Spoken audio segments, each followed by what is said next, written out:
Monty Show, the truth in sports talk streaming. When you want unbiased opinions about your favorite team without the spin, all you have to do is find the Monty Show, streaming live and available 24 hours a day, 7 days a week on YouTube. And now, here's Monty. How the heck are you? The Monty Show, Tuesday, June 20th, 2023. No, they have not found the submersible yet. They have not found the Titanic sub. You guys, tell me you're not fascinated by the Titanic submarine. The Titanic's there. I mean, well, I know where the Titanic is. I don't know where the submarine that's controlled by a PlayStation. Did you hear the submersible that sank is controlled by a PlayStation remote control? It's an amazing story. We got to get into that. I think it is the most fascinating news story currently happening. Yeah. Not the election stuff, not the political stuff, none of that. The submersible that sank trying to go to something we already know is rusted in a bucket of bolts at the bottom of the ocean. It's not good. Like, what was the fascination? Did you really have to go to the Titanic? Did you really have to go like down and see it? Apparently. I am amazed by this. And I think I'm probably the only one that's amazed by it. Mm-hmm. But I can't even believe. At least if it was a real submarine, I could be like, okay, cool. They got on a real submarine. They went down to the Titanic. Yeah. Yeah. Okay, no problem. But they didn't. They quite literally got in a canister with a PlayStation controller and dove 2.5 miles? 2.5 miles below the surface of the ocean. Unbelievable. And they're probably all dead. And there's no... Like, what? You got on there, you put on your seatbelt like, yeah, this was a good idea. $250,000? That's a good idea. Like, are you kidding me? Raider Mark asked the same question I asked when I found out about this. Did they have a quick charge for the controller? No. And I'm guessing the controller died, and so did they. No, they did not, dude. This is amazing. This is amazing. NY Monty fan. Holy cow. He's back. Wow. Nothing has sparked more than the Titanic, not even Tanner. NY Monty fan, good to see you. This is a full soaker story. Dude. I'm stunned by it. I am stunned by this. Cougar Tail says apparently not a good submarine. But this is the thing. They didn't go on a submarine. They went on a submersible, which is very different than a submarine. I mean, come on. You're not talking about a naval submarine that can handle extreme conditions. Dudes. The guy who founded this got sued and settled out of court on a whistleblower case because one of his former employees said, hey, by the way, they didn't reinforce the hull. It's dangerous. And, oh, by the way, they're controlled by, PlayStation controllers. Dude. And now all of a sudden this has happened. Oh. And there was a CBS News story about this where the reporter... Look at the reporter. This is from CBS News. The guy whips out the controller. And the reporter from CBS News starts laughing at him. Oh, what are you talking about, man? This is legit inside. You see that green button right there in the top right corner? That's the only button on the entire thing. Everything else is run by that screen and the PlayStation remote. And this thing, like... I'm just curious. So this is what it looks like, right? This is the whole Ocean Gate thing. This guy's name is Stockton Rush. He's the founder of Ocean Gate. And he just loves him some of this PlayStation remote thing. That's the founder. Sitting inside the submersible that is now missing. I mean, as usual, and I'm all jokes aside, I mean, this is someone who clearly is passionate about ocean travel and exploring the ocean. And, it's really unfortunate, man. It is just really unfortunate because the ocean Does not care. This is the story of the plane that just disappeared and nobody knows where it went. I need to know where this little submersible thing is. Yeah, I doubt they ever find it. I can't even. Conundrum says they should have used Duracell batteries. Bro, the dead battery take is getting old, dude. Come on. Last words on the mothership. What does this button do? Oh, shit. But I want to be the customer who's like, yeah, I'll pay $250,000 to go see the Titanic. Maybe we can catch up, and I wonder if we can. I've been a rich man, and I have been a poor man. I've got money to burn. I wonder if they're still playing on the deck of the Titanic. Why don't we go find out? I want to understand the thought process of the guy, because one of the guys, the richest man in Pakistan, took his son on this thing in this tuna can. I want to be in that guy's brain, and I want to be there and understand what you saw, either like on the CBS News report or when you walked up to this thing. You're like, yeah, let's get in this thing and let's go 2.5 miles down to the bottom of the ocean, and it's a 12-hour trip down around the Titanic and back up. 12 hours, dude. 12 hours. They lost contact an hour and 45 minutes in. And right now, they've got about 30 hours of oxygen, breathable oxygen, left on the vessel. But they say the oxygen level isn't what's going to be the problem, that they're going to die from hypothermia because it's like freezing cold water at that depth. It's 32 degrees at that depth. Good night. Good night. Good night. I'm out. Is this not one of the worst ways to die? Because you're fucking dead. It's over. You're in a submersible. Freezing. You're freezing cold. You are trying. They say one of the biggest issues is, when you're dying from hypothermia, you want to fall asleep. And if you fall asleep, you'll never wake up. So I have to imagine they're all trying to keep each other awake, and they're just trying to hope beyond hope. And at some point, aren't you like, yeah, I guess it's time. I guess it's time. I mean, wouldn't you rather, I'd rather go to sleep than drown, I can tell you that. 12 hours. Yeah, exactly, Bryce Martin. No, the answer is no. Hey, you want to get in this little tube for 12 hours and go 2.5 miles to the bottom of the Atlantic Ocean? Seems like a great opportunity to slurp and splash. No, the answer is no, I don't. No, actually, I don't. Thanks. I don't. It's not the best situation, and we all know that. Bro. Are you kidding me? When Buddy whipped out the PlayStation controllers, you were crawling in the tuna can. How do you drive this thing? I mean, are you not just saying, hey, yeah, this are your survival instincts, right? We all have them. Are you not just like, yeah, boy, this is kind of sketch, dude? Wait, did he just take out a game console I thought controller? we were going to play Mario Kart with that. What do you mean that's how you drive this thing? Why didn't you tell me that 30 minutes ago when we started diving down? Because I'm kind of changing my mind now, sir. Right? Dude. And I love on MSNBC, one of the people on there was asking this morning, hey, I hope they had their life jackets on. Their life jackets? Bro, Dude, they're 2.5 miles down, bro. Well, life jackets ain't going to play no role. Bro. Are you serious? Yes, Rice Man, the hunt for Red October. Exactly. The traveling pokey says, I'm no engineer, but there really wasn't any safety features to bring the sub back to the surface. Which I just don't understand. There wasn't. It's incredible. I just can't. Yes. Sounds exactly like the Russian Kursk sub disaster. Yes, it does. Where you just find, when you're in a submersible or a submarine and you have a problem, you're dead. Yeah. There's no hey, let's just go up. Can we take this thing back up? I'm done now. No, you can't. You realize also it's one cabin. There's 5 people sitting in this room. Sitting around a campfire, dude. And there's a hole in the floor for the bathroom. So if you got to take a leak, you go in the... Yeah. No, I'm good.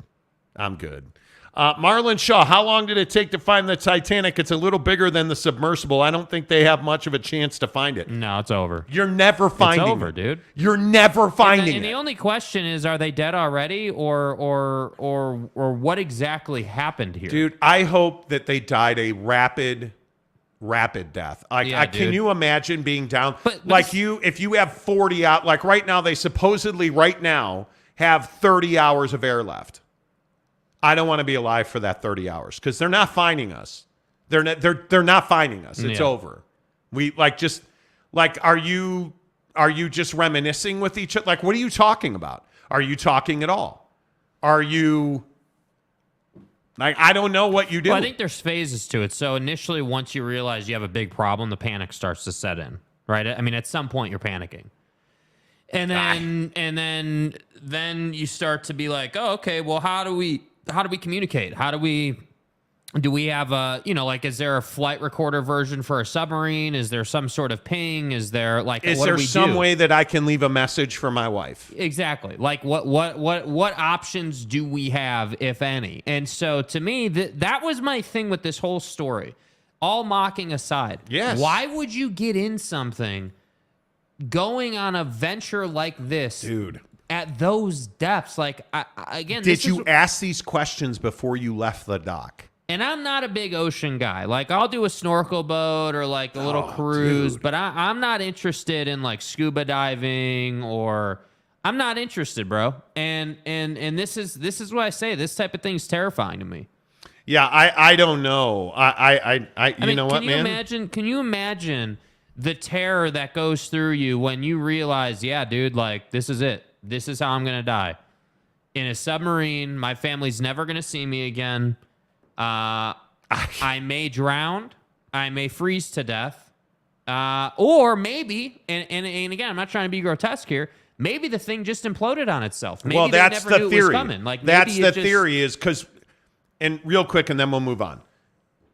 The pressure is what is deadly at those depths. Yes. When you're 2.5 miles on the ocean floor, the physical pressure being applied to your body is what would kill you.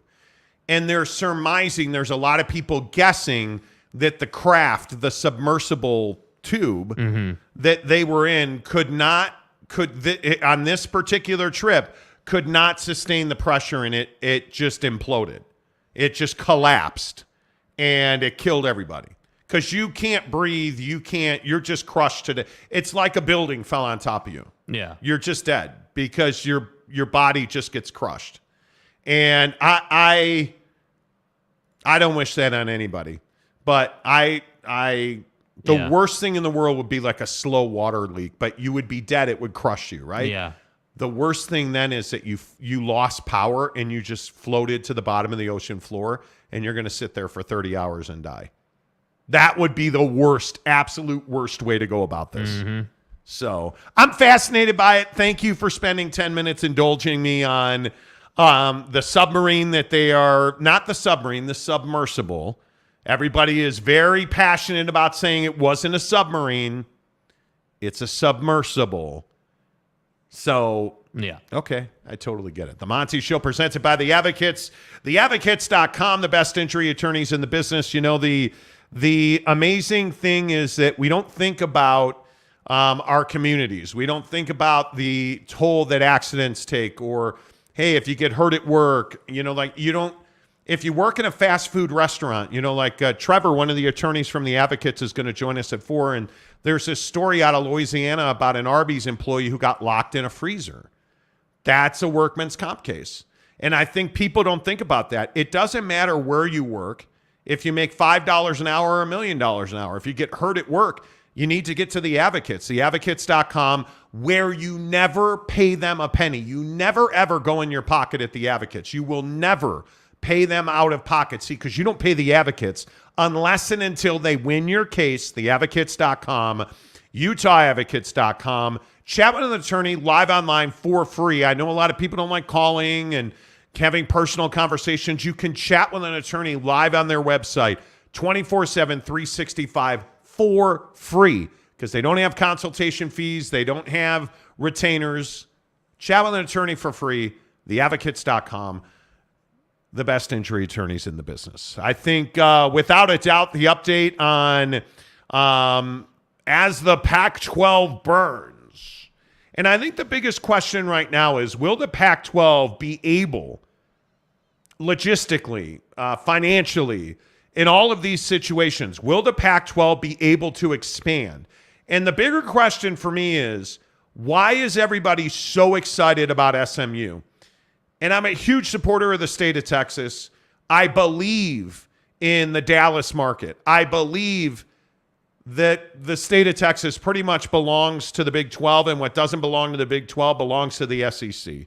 And I think when you look at the fact that A&M, Texas, Baylor, Houston, you look at TCU, the biggest, baddest mofos in this conference are already spoken for. And it's why I struggle with the thoughts about SMU and Rice being attractive to the Pac-12, because this conference needs and deserves better than that. And there are alternatives. And look, I understand that there's a lot of people in the Pac-12 who don't want to go to Louisiana to get Tulane, who I think is absolutely the perfect fit. Academically, athletically, philosophically speaking, they are a perfect fit for the Pac-12, other than they are on the eastern side of Texas. And as we've reported on this show now for several months, there are presidents in the Pac-12 that are hesitant to go past Texas for expansion, and thus why you hear so much about SMU and secondarily Rice. And I think it's a no-brainer for this conference, the Pac-12, to add San Diego State. But Jake, are you in favor of the Pac-12 going and getting SMU? Yeah, I think it's. I wouldn't say that I'm in favor of it. I think that it's just an ad out of necessity. Like, you're just basically trying to be able to run the narrative out there that you've expanded and you found a school further east, basically. I mean, it's not like you're adding a school that all of a sudden just adds a ton of value. It's not like you're adding a school that's like, holy cow, like this is a difference-making ad. It's not like SC to the Big Ten or OU in Texas to the SEC. Like, it's not like one of those additions. And so, am I in favor of it? I mean, I guess it helps you. It helps the long-term viability in a sense, but at the same time, you've not really improved anything. And that's where I feel like the Pac-12's kind of at, where they can say, yeah, we expanded, but we expanded with San Diego State and SMU. Like, it kind of lacks that punching power, if you will. Kind of lacks that hit home, feel big story power. And that's what I think the struggle is. And so, I just think this obsession on, expanding with San Diego State and SMU is unfounded until you prove that you have a media rights deal, number one, but then number two, a grant of rights to keep everyone together. I mean, if we're sitting here talking about adding San Diego State and SMU to a 6-team conference, who cares? Yeah. Who cares? I mean, it just doesn't, it's of no consequence. I think it's an excellent point. And I think that's why today we're asking the question, do you believe that the Pac-12 will be able to expand? Because I'm not convinced that the Pac-12 is going to be in a financial situation, in a logistics situation. I'm not sure that you're going to be in a position to expand. And I go back to this San Diego State situation that is, I don't want to be over dramatic about San Diego State, but I think it is a really difficult situation now that's been complicated. And I think part of this that people don't want to talk about is whether San Diego State wants to or not, admit that they screwed this up with the way they wrote this letter. And President De La Torre wrote a letter not to the conference. Our sources tell us that President De La Torre wrote that letter and she copied every president in the Mountain West when she sent that letter to the conference, which, and I don't have any reason to question my source at the conference, which triggered that was the actual mechanism for how San Diego State and how the Mountain West view this so differently. The Mountain West got that email, and apparently President De La Torre wrote this letter, attached it to an email last Thursday evening, and copied every Mountain West president on that email, and then sent it to Gloria Nevarez. And from the Mountain West perspective, I am told that triggered the exit clause, because the main and the word that was used, the main trigger in the clause is you have to notice the conference and all of its membership of your intention to withdraw. And isn't that exactly what San Diego State did? Yeah. And then you said, no, I didn't. I was just asking some questions. Well, then why did you copy every president in the conference? Because you either didn't know what you were doing, or you thought you were kind of being that guy who's like, hey, here's where we're at. We want a deferral and we're not going to pay you the fee.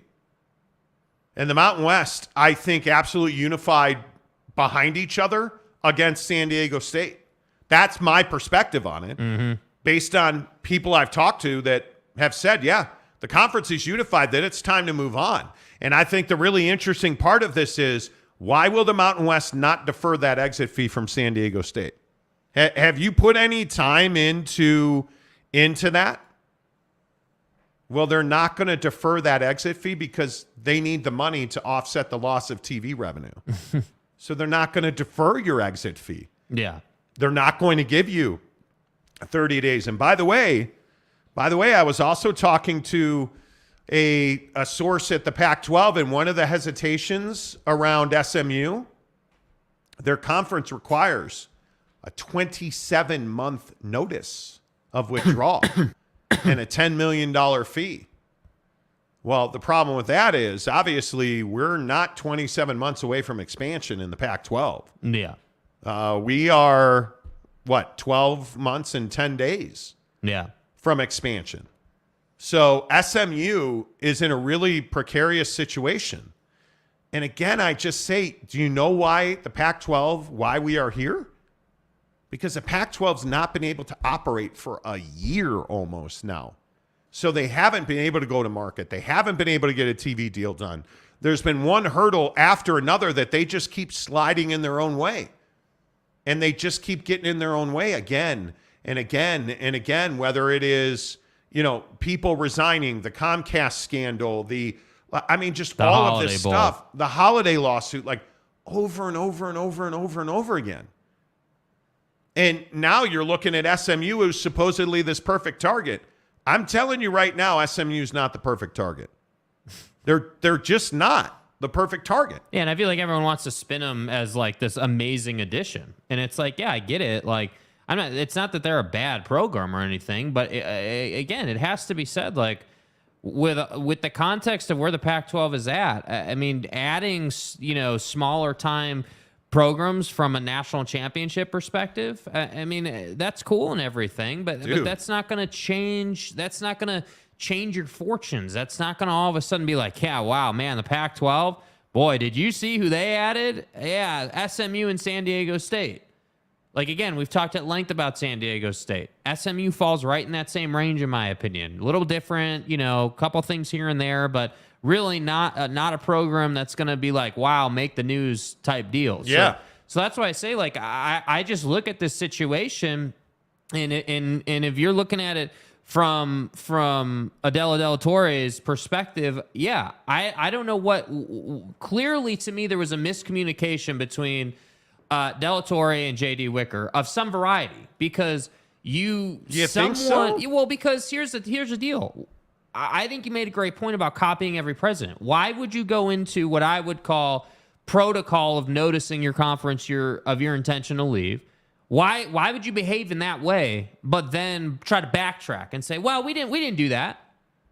You know the rules. It's very clear, and you didn't have to do anything. You could have done nothing, but you chose to draft a letter and attach it to an email and copy all the presidents, and then you want to backtrack that? So I almost feel like it's this thing where maybe I don't know if Adela Del Torre does not know the protocol like through and through, or if maybe JD told her to do one thing and she did something else, or like, I don't know, but there has to have been something. Like, you don't just wake up and be like, yeah, today we're going to send a letter to Gloria Nevarez, our commissioner. Yeah, we're going to copy all the presidents too, and maybe that's how we're going to behave.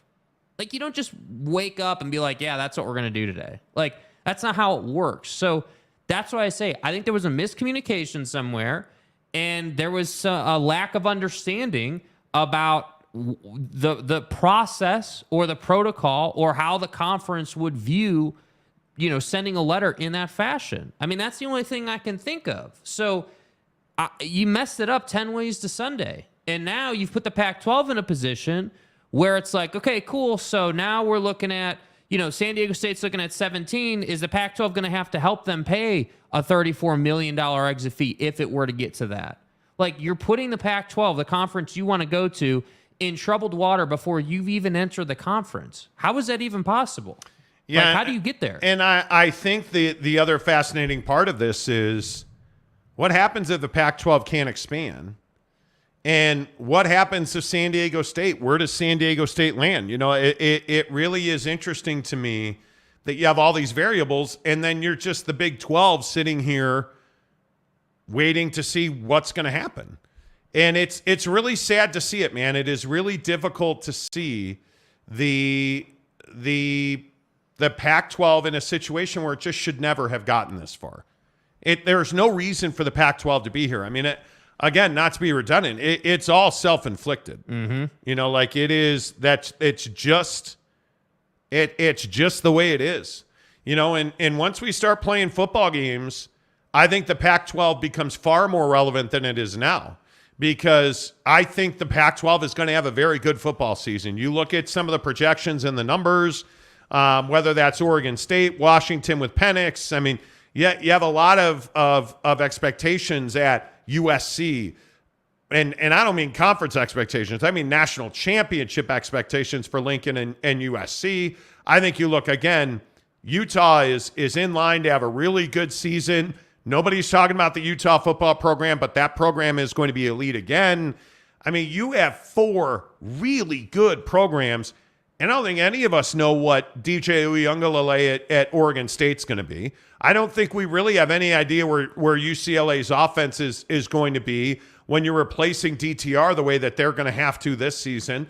I think Colorado's probably a 3-win team, but you have a lot of excitement around Prime. Like, when football gets here, you really want to have all this settled. Yeah. Man, like like all of these questions need to be answered, because this is going to be a very solid football conference, right? And you look at the Big 12, and I think the Big 12, again, we've talked about it ad nauseum. I think TCU is going to backslide a little bit. I think that I can't believe that Oklahoma and Oklahoma State are going to continue to suffer the way they have. I have to believe they have better years. I can't see that continuing that way. Yeah. But I think the bigger issue is, what is Kansas State? What is Kansas? Can Kansas continue to do what they did? Like, you have all these questions, and you have 4 incoming teams. And I think Houston and BYU have a chance to win some games that people won't expect them to win. I have to think that the boys in Waco are going to have a better year than they had. Like, there's so much football to talk about, yet here we are on June 20th. We're past Father's Day now, and we still don't have a media rights deal in the Pac-12. And I just think we continue to sputter in the Pac-12 because you can't get out of your own way. And you can't stop making mistakes. And people coming into your conference can't stop making mistakes and embarrassing themselves. Yeah. And I think that's a very difficult reality to live within. I wonder what the burnout factor is for presidents in the Pac-12, just kind of observing these different situations. I mean, Man. like it's funny. Yesterday there were some pictures that came out of the Big Ten logo on USC's uni, and I have to say, like, if I'm a president at USC, or if I'm like staffers at USC, that's good, exciting news. I'm like, yeah, dude, like, we're going to a better situation. Like, this is exciting times. But again, if you're the Oregon States of the world, or Washington State, or anybody who's obviously still committed to this conference currently, I mean, again, like, it's a bad look when you are watching San Diego State go through these issues that they've created. And you have to wonder, like, all right, cool. Like, yeah, we know we need you, Southern California. Cool. All right, great. Talked about it. Talked it into the ground. But man, from a business perspective, you guys are not helping us. like that's the hard part. All right, let's get your comments in here. Riceman is first up and says USC and UCLA can't even sell out their games. You have no idea what you're talking about. If you truly believe that, and I think you're probably just being defensive because you're a fan of Rice. If you truly think that USC and UCLA, and really the weakness here is saying USC can't sell out their games, you're wrong. That's completely incorrect. And for a lot of last season, UCLA was packed. Yeah. I mean, it is. Are they are they always sold out at the Rose Bowl? No, but the Rose Bowl is a massive stadium. But go to the Coliseum on a Saturday afternoon or evening, and good luck finding a ticket. You have the Heisman Trophy winner and a national championship contender. They were sold out for most of last year. That's incorrect. So if that's let's just throw Rice Man's comment out. Let's go with a championship comment from Marlon Shaw, who gives us $5 to say props to my Florida Everblades, the 2023 Kelly Cup champions, back-to-back years. Marlon, congratulations. Nothing like a good hockey championship to start the show. There you go. Nothing like it, right? Let's see. Cougar Track says, I'm sure Utah is trying to get Utah State in the PAC. No, I'm not here for it today. Dahmer Wop says, San Diego State and Stanford and Cal Berkeley in the same conference. Shake my head. What's wrong with that? Yeah, why don't you like that? I think San Diego State, Stanford, and Cal would be a really good fit. San Diego State academically is just fine. Yeah. Just fine. I have no issue with that whatsoever. Moth Prof says, do y'all agree with Feinbaum's take on the PAC survival and Big Two conference expansion being forced? I'm not a believer in Big Two. I think two big conferences. Yeah. And I don't know what Feinbaum said about the PAC, but he thinks it'll collapse by 2026. That's his general take. Well, Feinbaum's out on a limb there, isn't he? Setting the world on fire. Come on. I think that, and look, Feinbaum has a brand. Feinbaum is an SEC guy. Totally get it. Mm-hmm.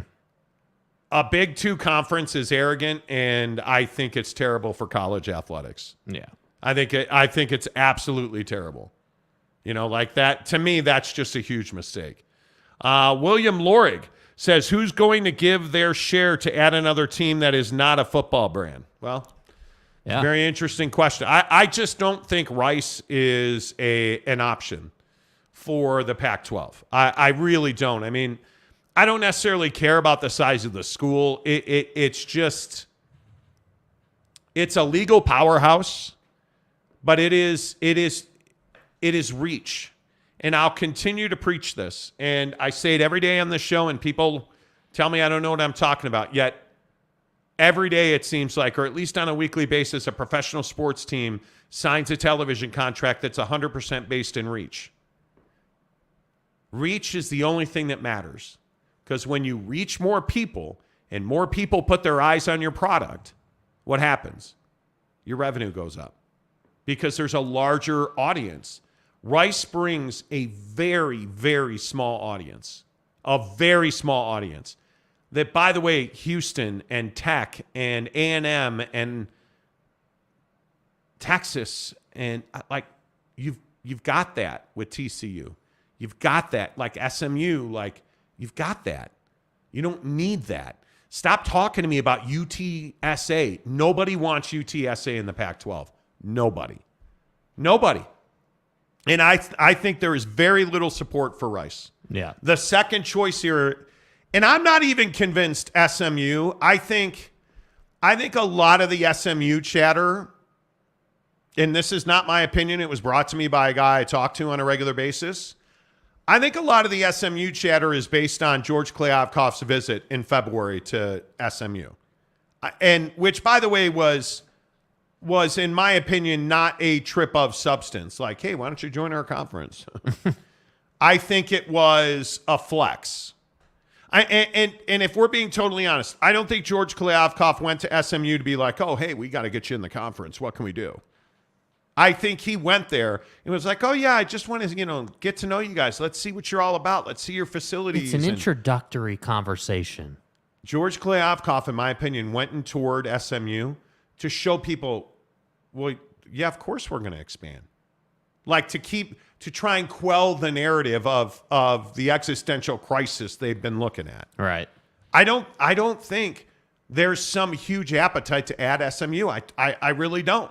So all of my look, and I love Dallas. I love Houston. We have a huge following in the state of Texas, and I love every one of you.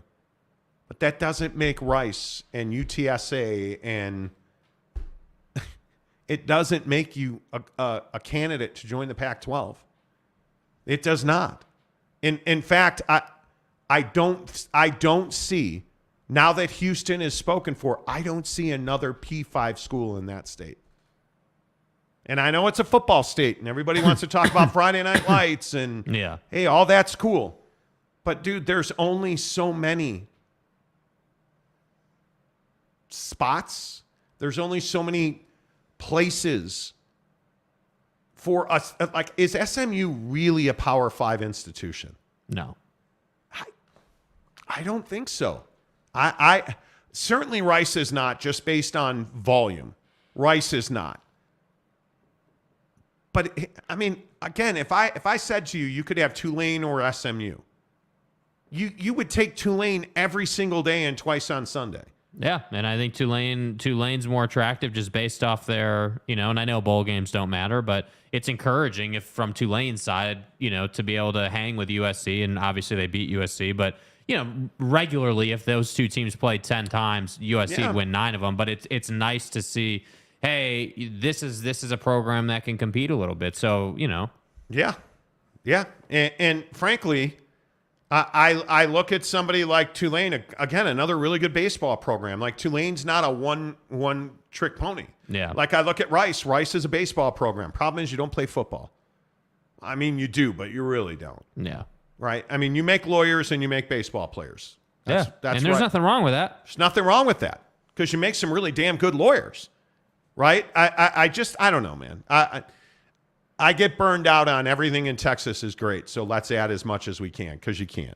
Marlon Shaw, I'm so ready for the drama to be over and know what the future holds. That being said, how about a betting pool? What's the over-under for teams leaving the PAC and teams joining the PAC by June 30th? Man, if I had to put an over-under on teams leaving by June 30th, I could only go 2. I think Arizona and Colorado would love to make a change, because I think those are the 2 schools that are tired of the bullshit. Like, they're just, I think President Robbins at Arizona, the word detests Pac-12 media was brought to me today. Like, somebody said to me, President Robbins detests this person and the rest of the Pac-12 mouthpiece. And you understand it. Yeah, you do. You totally understand it. I mean, we've had this conversation before, on other topics about how the media's got one narrative going, and then it turns out not to be true. So, grant of rights is done. And then Buddy rolls up on the tarmac and is like, I don't know anything about a grant of rights being done. I haven't been informed about anything in this tweet. Like, I mean, that's just a bad look. And I understand why he'd be frustrated, but I think the other side of it is that frustration combined with the fact that you're a damn good fit in the Big 12. Like, it's not like just an okay fit. Like, you're a really strong fit. And so is Colorado. Colorado got a lot to offer, no question about it. But Arizona specifically, because, the football program is finally coming up a little bit. I'm not saying they're a good team, but they're improving at least. In the basketball program, obviously. In Brett Yormark and that conference has been obsessing on monetizing basketball. You understand why Arizona is a great fit. But again, like, we need to put in perspective, teams leaving by June 30th, that's 10 days, man. That's 10 days away. Yeah, I think it's tough. Like, that we're on top of that. Yeah, I think it's tough. And I just look at the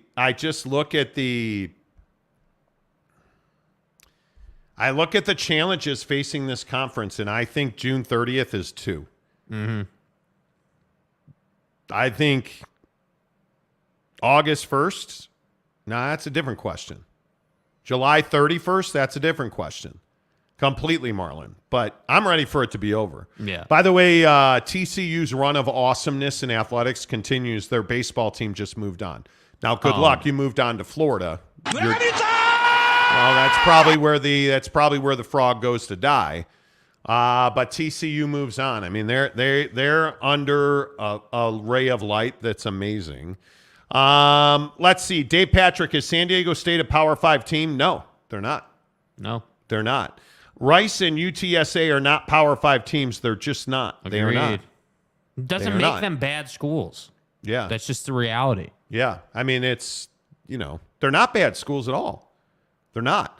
JM says Tulane or Memphis would be better than SMU or Rice. I think it's Tulane. I'm not Memphis. I'm not a Memphis guy. I think it makes 0 sense for the Pac-12 to add Memphis. It makes 0 sense to me. Todd James says, I like the Tulane market. Lots to build on. J.K. Marshall, seriously, Tulane or SMU? From a fan's perspective, who cares? They both don't move the needles. Well, that's the struggle. I think you're right, but who moves the needle? I'm the guy that sits here and tells you that the only way to move the needle is to get to buckedup.com and use the promo code Monty to save 20%. I mean, I couldn't have said it better myself. And yeah, if you want to move the needle, cheers. Yeah. Cheers, little buddy. Cheers. If you want to move the needle, you got to get some bucked up buckshot, baby. That's how you move the needle. I keep saying it every day, and I know more and more people using our code, using the link in the description below to get the buckshot.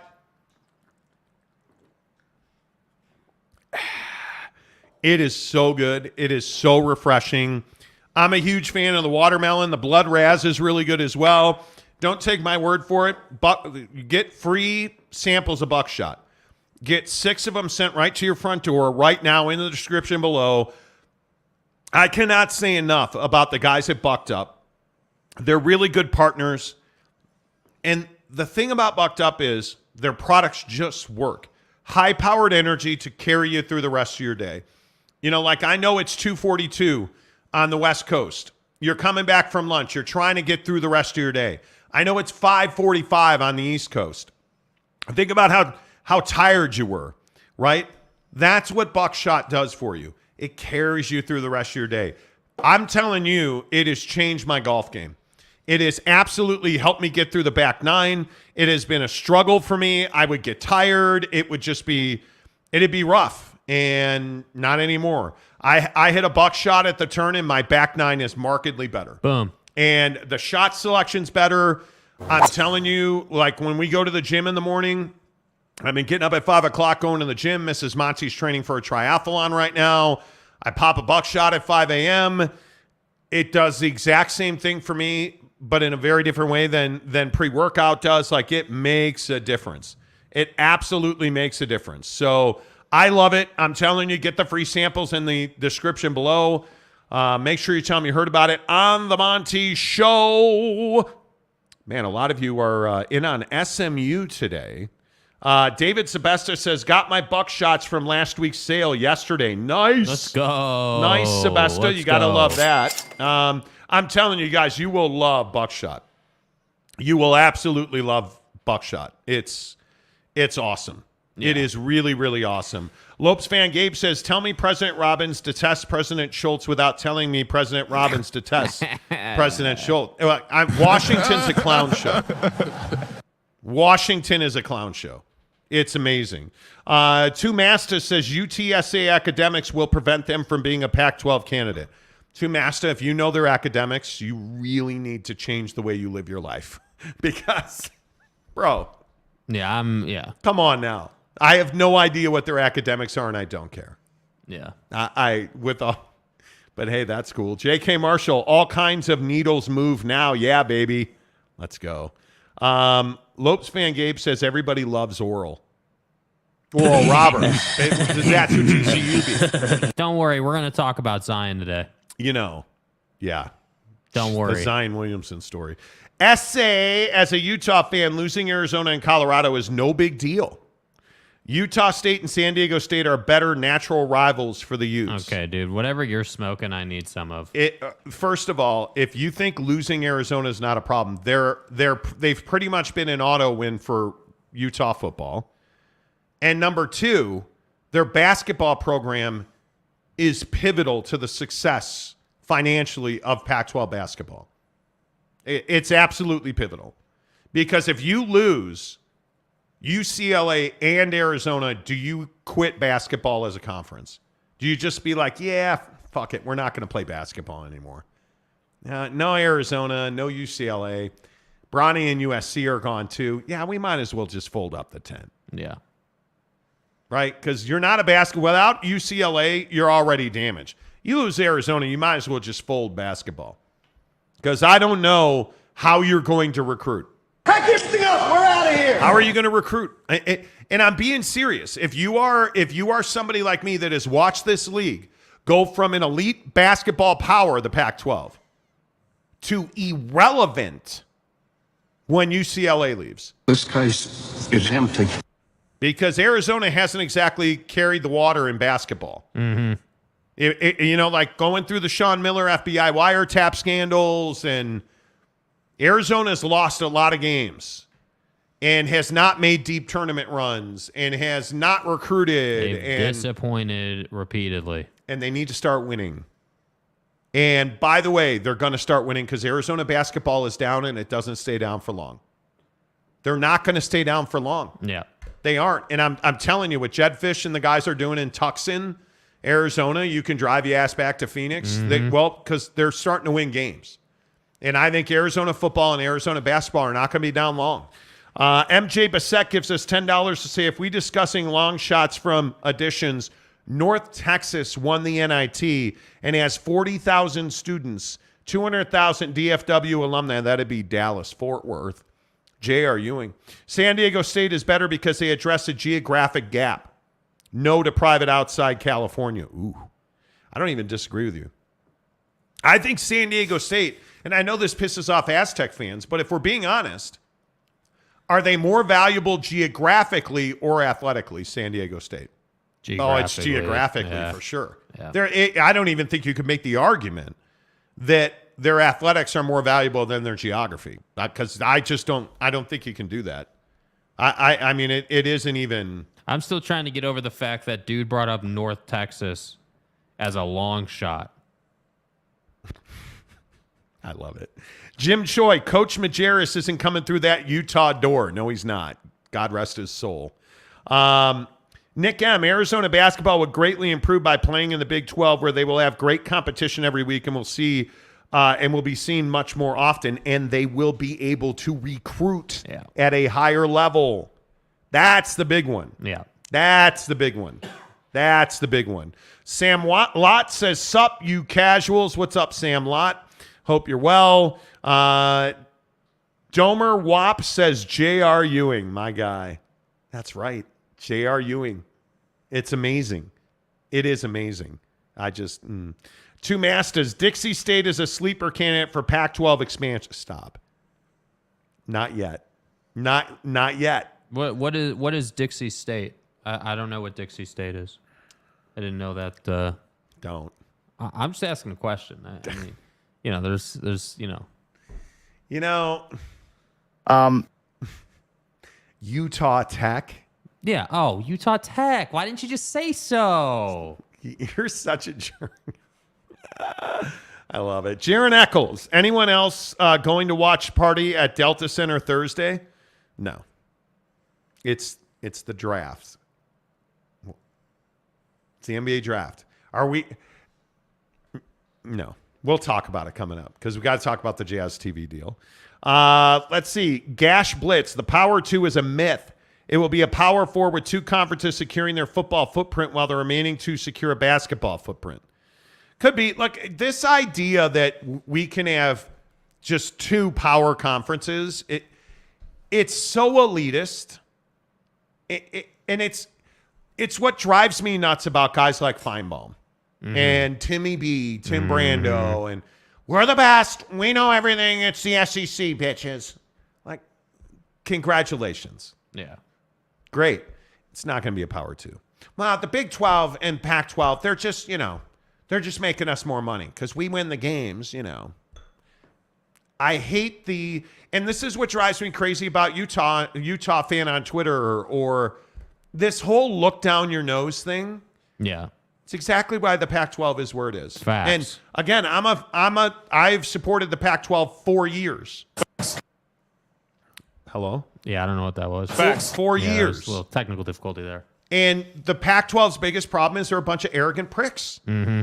There is a lot of, don't get me wrong, the presidents in this conference are wildly talented and intelligent. They're just really smart people. And they're arrogant. Ask them. They'll tell you how smart and intelligent they are. And it drives me crazy. Yeah. Now, is the Big 12 different than that? Not really. They just talk with a twang and they tell you how great they are. But the Pac-12 has been so arrogant over the last decade that it's been to their detriment. And it just makes me crazy. You're not. I wish somebody in the Pac-12 would say, hey, you know what? I don't know how to break this to you guys, but our farts do stink. That's what it feels like to me in this conference. Like, you just think that, and I just want to shake people and be like, Conference of Champions. Yes, exactly. Hey, you guys are not champions. And by the way, you're not making money. You're losing money. Every one of you. Because it's garbage. Every one of you is losing money. Mm-hmm. You should come to terms with that. Because the minute you come to terms with that, we stop talking about Nike money and, terribly, terribly ugly uniforms at Oregon. And we start talking about ways to turn the tide and build this conference back to where it belongs. Yeah. But that'll never happen, and that's why that's never going to happen. You're never going to turn the tide, and this conference is going to die because of the arrogance of its leadership. Yeah. There's just no we can sit here and try and play niceties and shit, but there's no reason to, because that's what got you where you are. You're arrogant. And at some point, you have to be able to step up to the plate and say, hey, this is who we are, and this is where we are.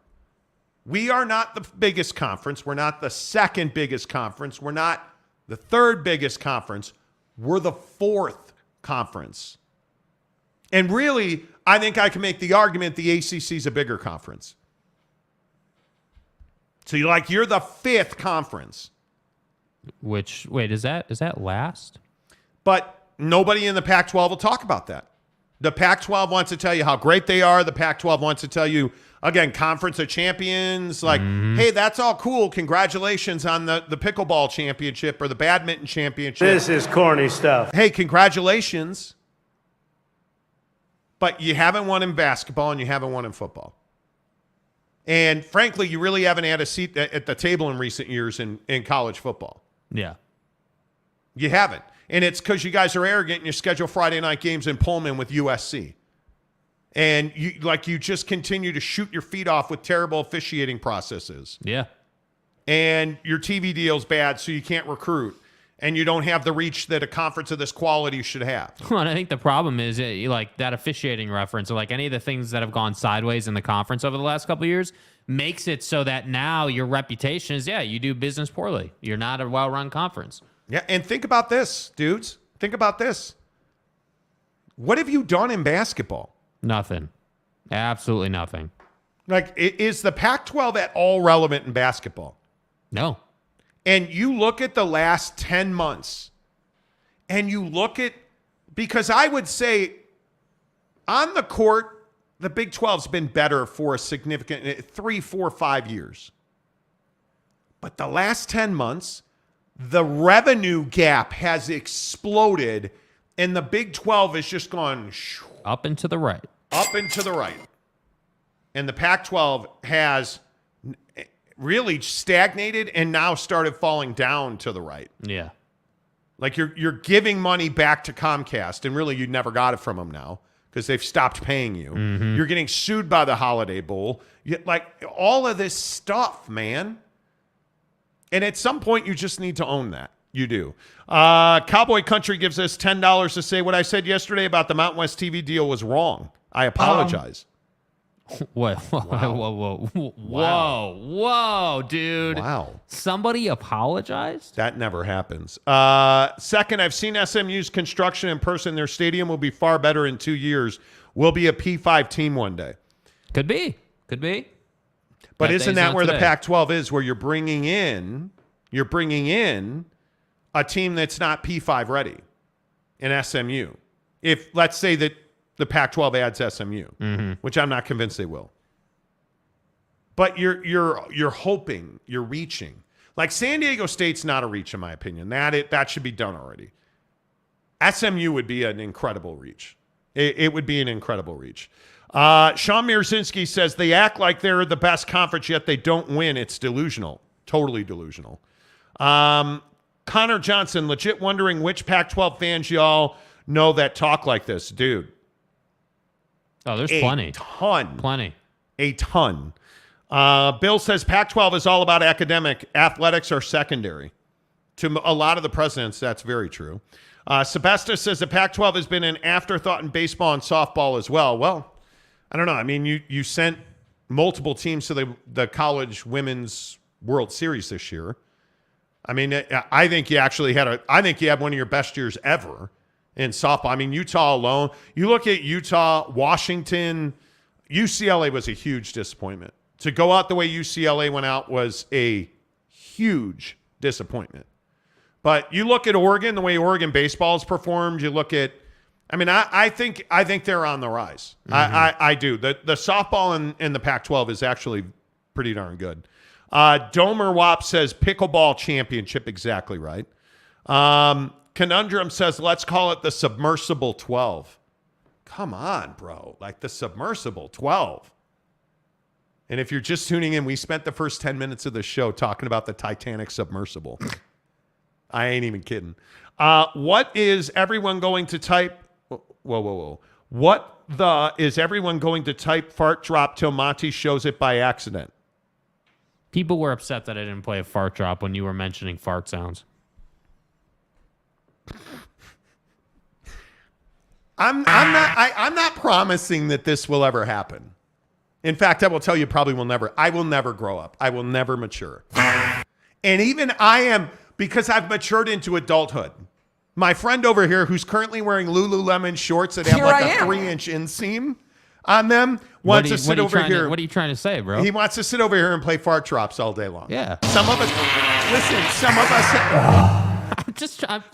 I'm trying to please our audience here. Lululemon. Trying to please our audience here, dude. Lululemon. That's all I will say. Trying to please the audience. Ain't no reset. Do you know how many problems you caused by playing that drop? Yeah. And now, yeah, here it comes. Here it comes. Oh, yeah, Domer thinks it's funny. And Rick Forrester says, yes, fart noises. Thank you. See, like, don't feed the monkeys. Hey. Because when you feed the monkeys, like we get more fart drops on the show. Yeah, sorry, man. That's my bad. No, Adam. Yeah, thank you. No, it's not funny. No, it's not. J.K. Marshall, fart drops. I feel better now. Thank you. Don't do it. All right. Okay, I'm done. I'm out. All right. Jake's going to trip and fall down the stairs later. The Monty Show, this hour of the Monty Show is presented by Papa Murphy's Pizza. Make sure you try the calzones tonight. At Papa Murphy's, we do more than just pizza. We do calzones. Papa Murphy's does calzones? Oh, I think you mean I do the calzones. And how do you do it, Dad? How do I do it? How do I do it? Oh, well, we do it with fresh ingredients and hand-shredded cheese tucked in a scratch-made dough. That's how, honey. At Papa Murphy's, we make great pizza. Hey, don't forget the calzones. Order now at papamurphys.com. Papa Murphy's Pizza, the official pizza of the Monty Show. Make sure you download the mobile app today.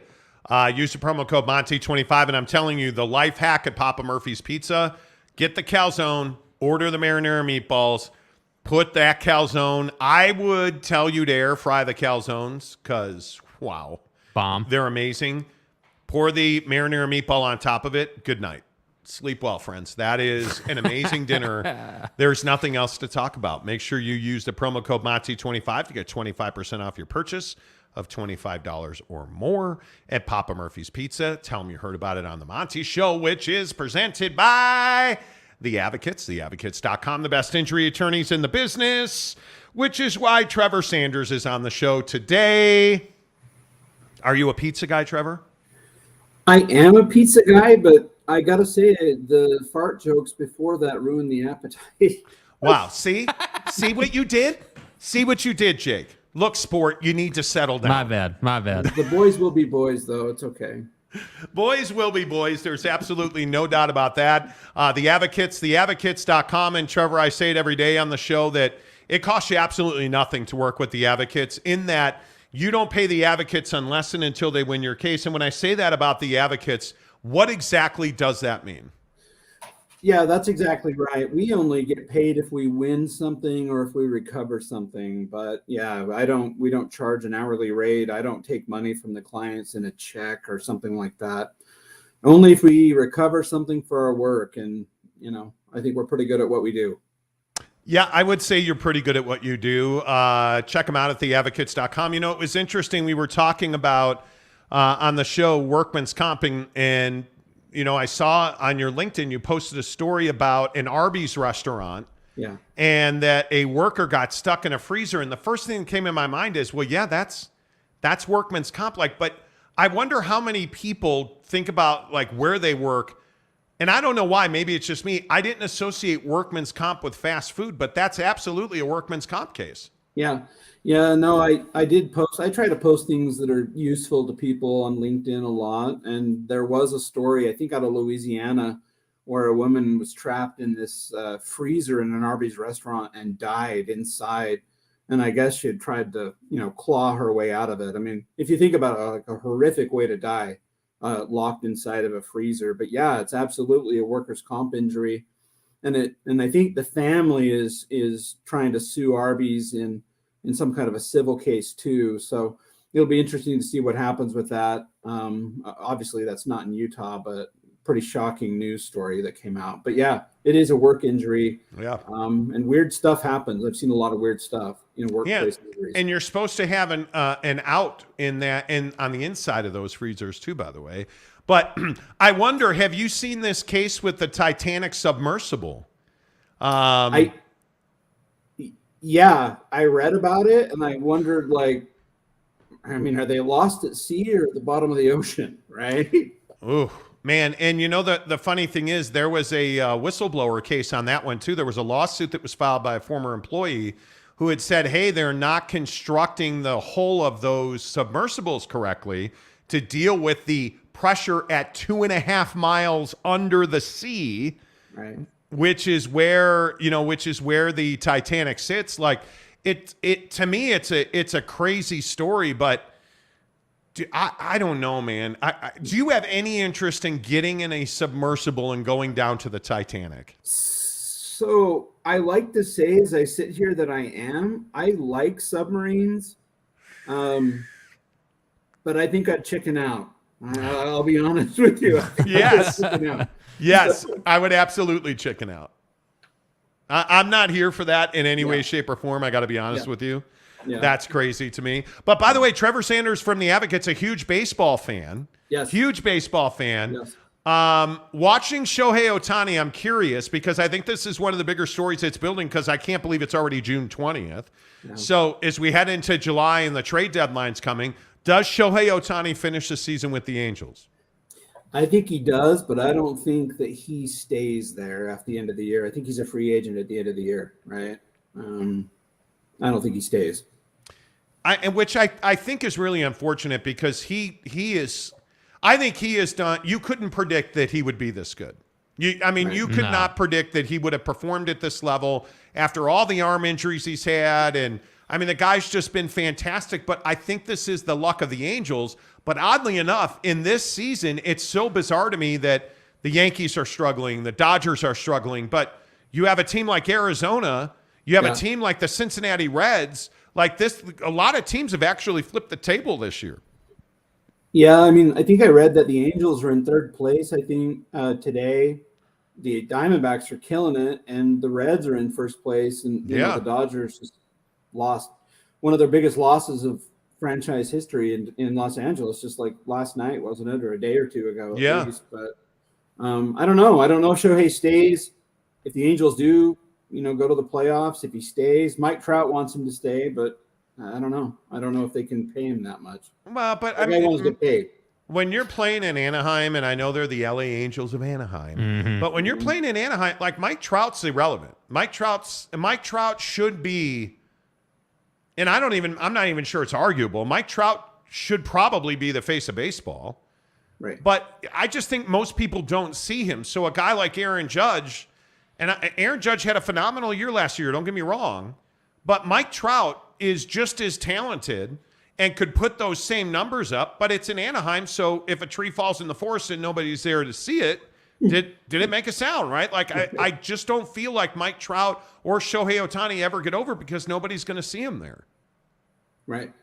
Yeah. No, that's how I kind of feel about it, too. It's sad because I like the Halos, right? I mean, it's fun to watch them play, but they've got to become relevant.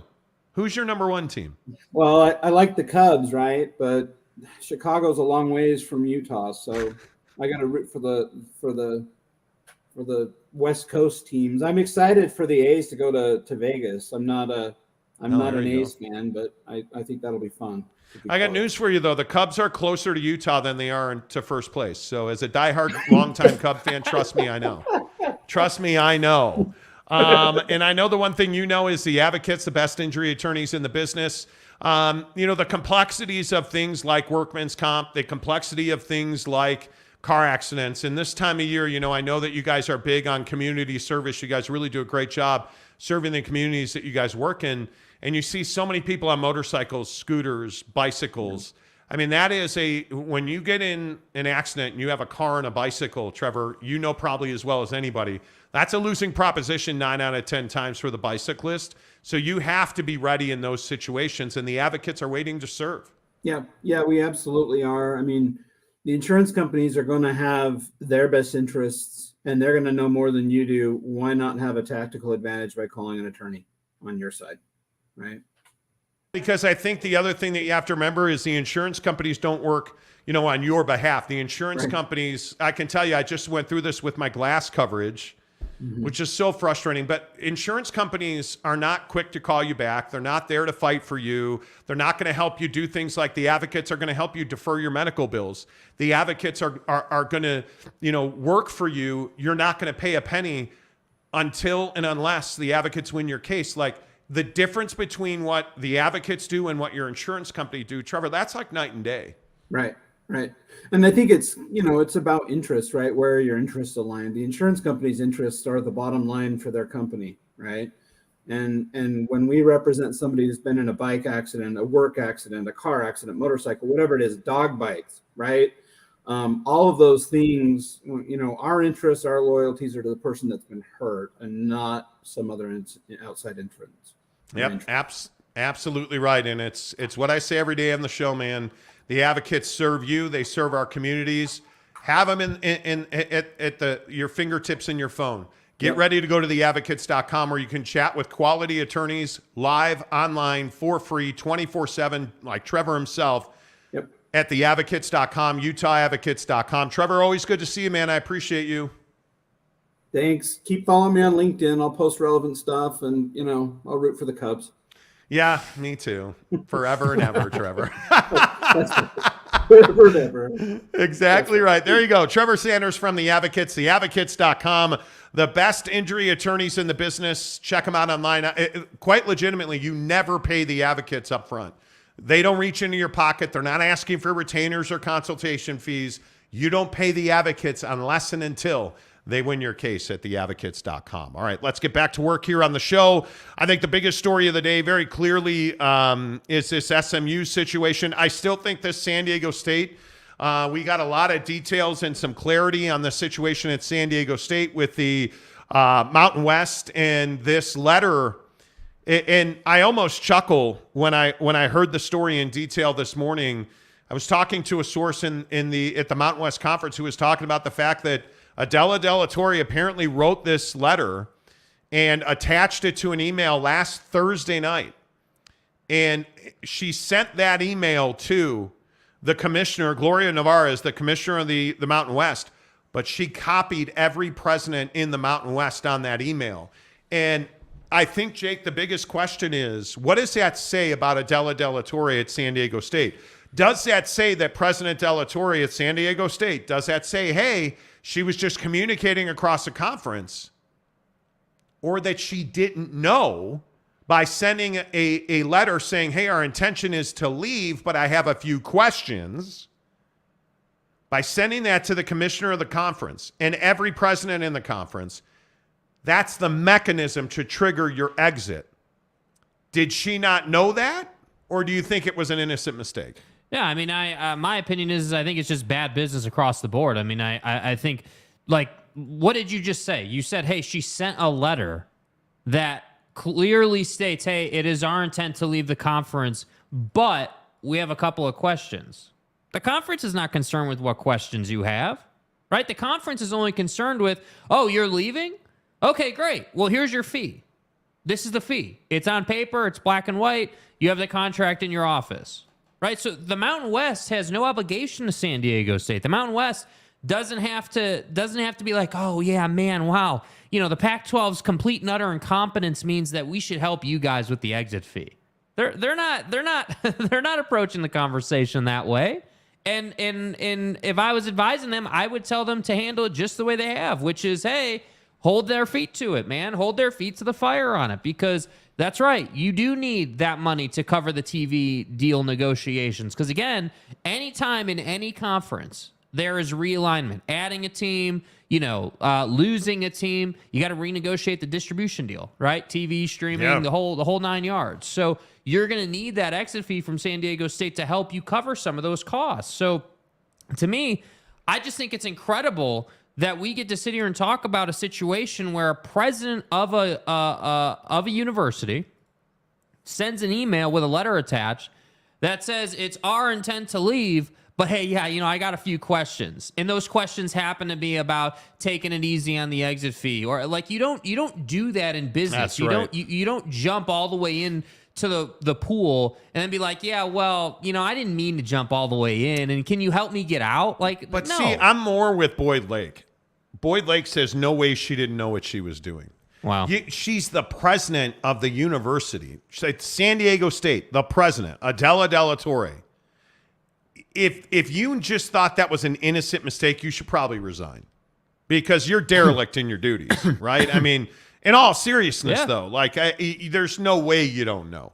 There's no way. I just don't know how you explain it other than, so if we take out the part of she doesn't know, then I still maintain there was miscommunication somewhere. Somewhere it had to be. I don't know how, Adela or J.D. Wicker or any of the brass in that front office, if you will, thought that was a good idea. There's no way she's just like, well, it's 8:30. Just going to go ahead and fire off this letter real quick. Yeah. Send it out. Like in Raider Mark's comment right there. Reply all is never a good thing. I agree. What was the thought of, hey, we're going to copy every president? I don't know, man. It's a shocking mistake. It is a shocking mistake. And the other question here that I think a lot of people don't think about, what happens if San Diego State does not go to the Pac-12? Has anybody thought about that? What happens if San Diego State doesn't actually leave the Mountain West? Because they don't have to leave the Mountain West. They don't have to leave the Mountain West.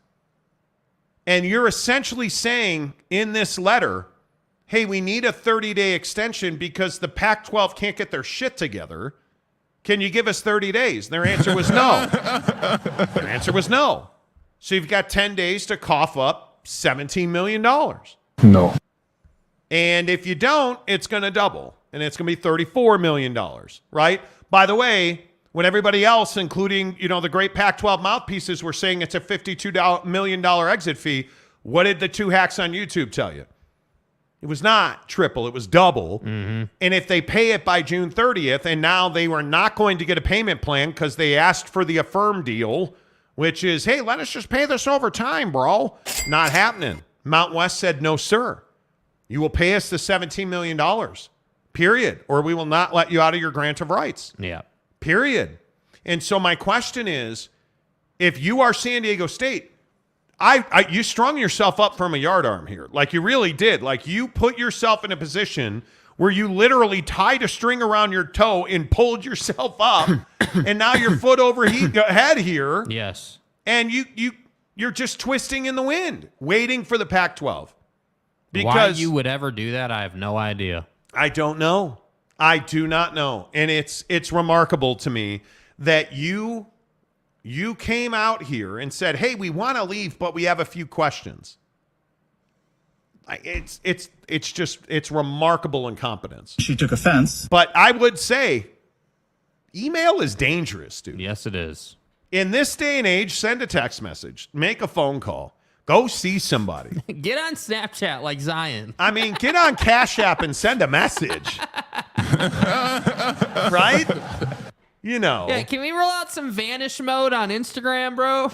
Gary, OG Gary says San Diego State going to be caught holding his cock after all this. Serious. His cock. Whoa. Hello. She had the in-house counsel go through the letter before she pushed the send button. Had to. You just don't fire off a letter like that, right?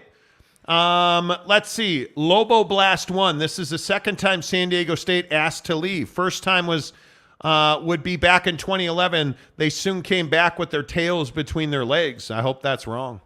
I hope they don't come back. In opposition. I really don't.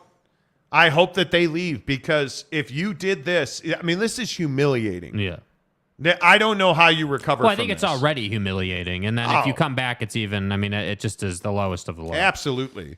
Gabriel, San Diego State has got to be careful. They are leaving a conference that has more stability for a very shaky situation. I don't know why they would want to leave instead of waiting things out for a while longer. Well, I don't know. The reality of the situation is it's $4 million versus what they supposed to be $20 million. Yeah, and by the way, you can't take your basketball money with you. San Diego State doesn't get that, like that money from this tournament run goes to the conference. It doesn't stay with San Diego State. Yep. So, Ain't no reset. Connor Johnson. So basically San Diego State to the PAC confirmed, essentially, yeah. I mean, I would hope so. But confirmed just to the point of they want to, not that it's actually going to happen. Because, again, I still maintain we're still far away from that happening. Like, again, you need a media rights deal in the Pac-12 to be announced. Then after that, the bigger hurdle is getting a grant of rights signed, right? And I seeing think that's what the right. conference is going to be. Yes. Then you can talk about San Diego State, which is why it brings me right back to the point of San Diego State's putting the cart before the horse. I mean, you there's no way right now you should have sent this letter. You should not have been commenting, 3 weeks ago or whatever that was, when J.D. Wicker was talking to Seth Davis at the Athletic and saying stuff like, hey, we don't know where we're going, but we're definitely leaving. Like, it'll be the Big 12 or the Pac-12. I mean, we don't know where. I just, like, it shows, and this is why I say, like, in my opinion, again, just my opinion, it shows a substantial lack of understanding about how to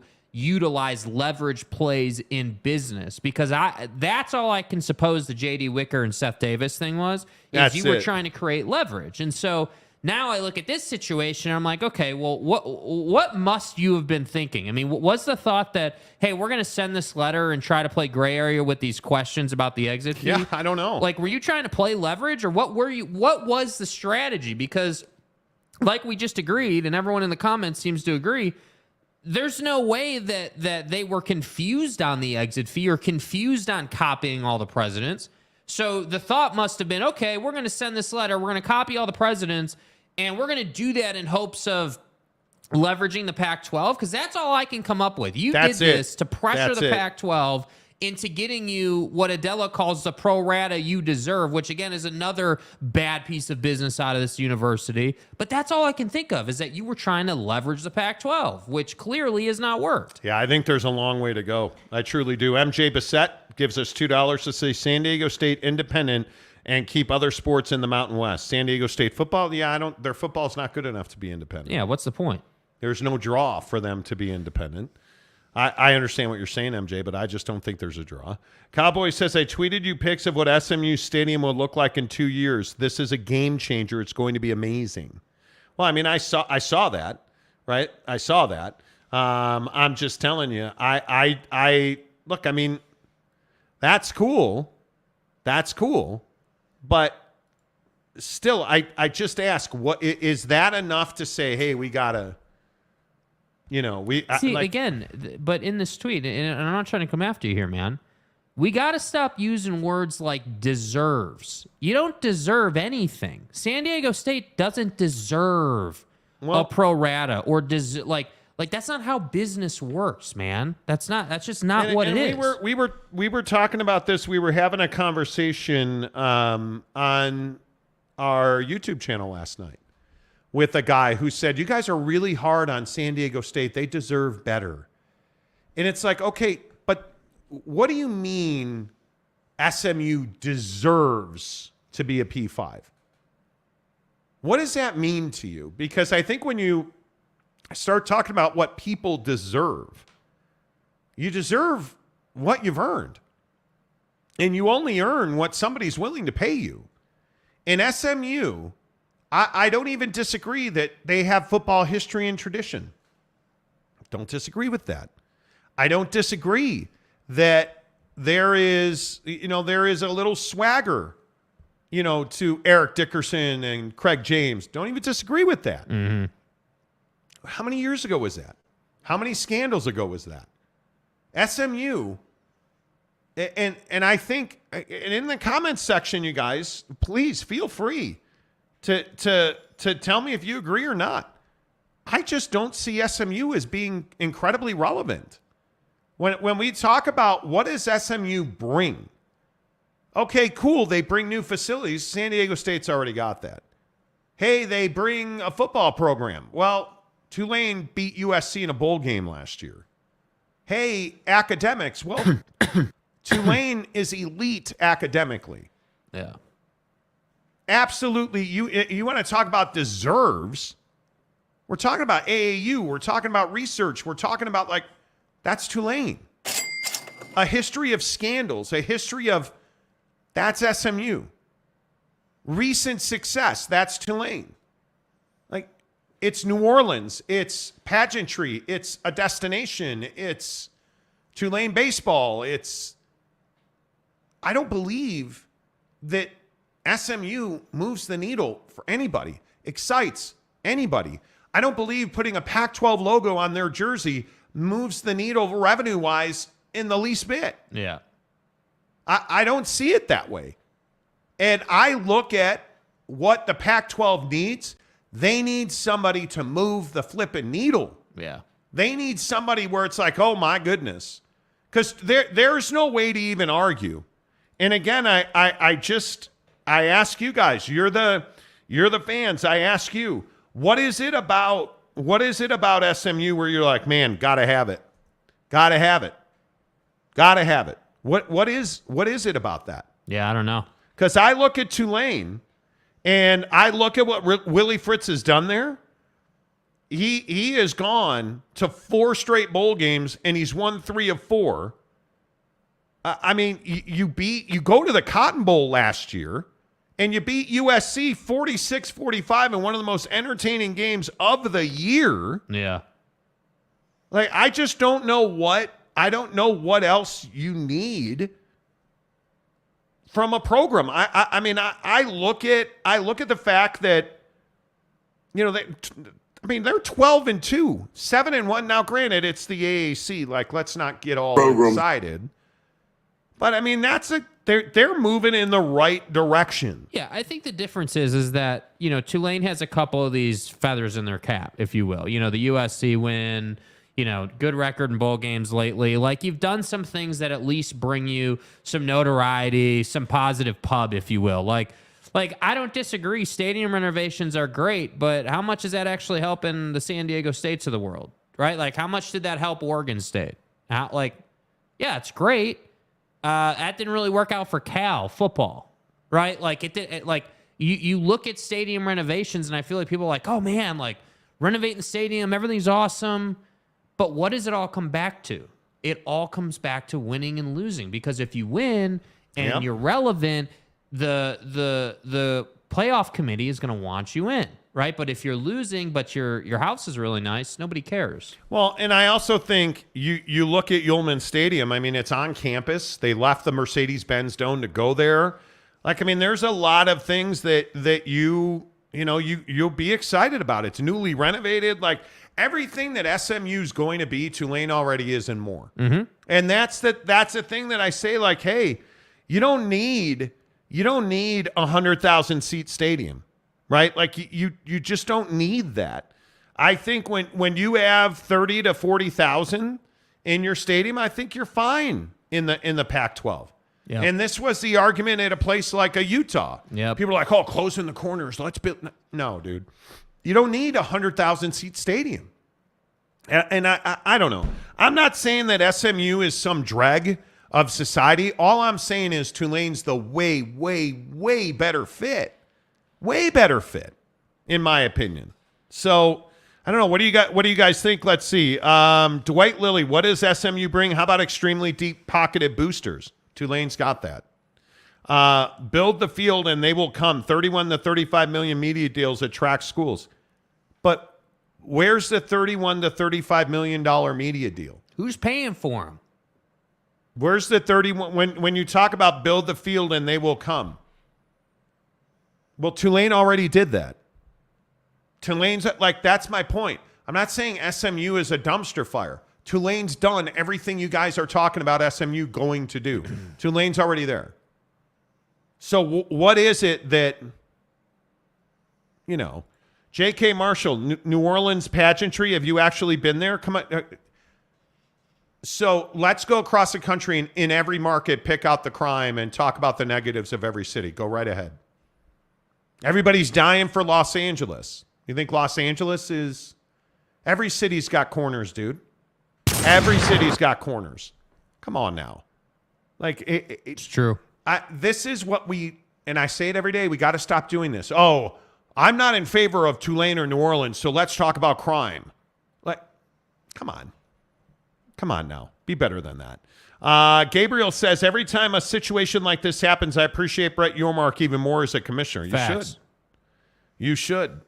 Let's see. There are a bunch of California people that have moved to Texas that would go to SMU games if they were in the Pac-12.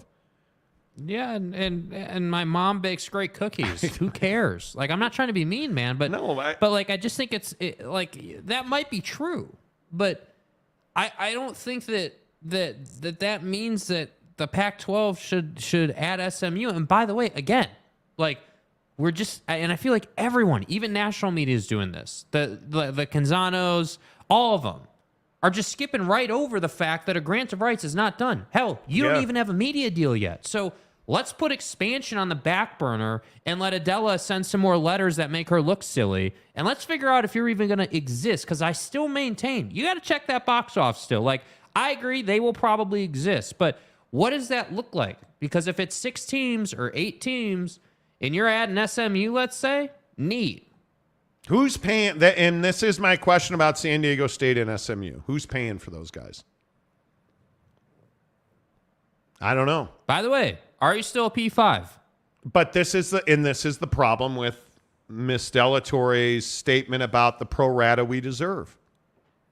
Well, that's all well and good, but pro ratas don't apply to G5 schools. Facts. Not historically. Not certainly in the Big 12. I mean, you're a P5 school for a reason. So I don't know. I don't like doing this whole thing where we drag SMU, or I'm just telling you on its face, whether it's stadium renovations or fans, or Tulane offers everything you want and they have academics, period. That's my argument. Dear SMU, beautiful half-empty stadiums mean nothing. TV ratings do. You guys are University Park more than Dallas, and local fans know this. Yeah, that's your opinion. That's cool. You know. Hey, Gilstrap! Hey, Gilstrap! In the argument of the SEC, strength of schedule could be. What's up, Gilstrap? What's up, Gilstrap? Midnight Magic Musings. CUSA has room for San Diego State. Stop. Bro, chill. Ow! There's no reason to kick people in the balls. Ow! I mean, there is. There is, you know. But you know. Excellent point. Completely agree. Domer Wop says. Okay. Domer. Okay. Richard Tracy, how are you? What does the PAC have against UNLV?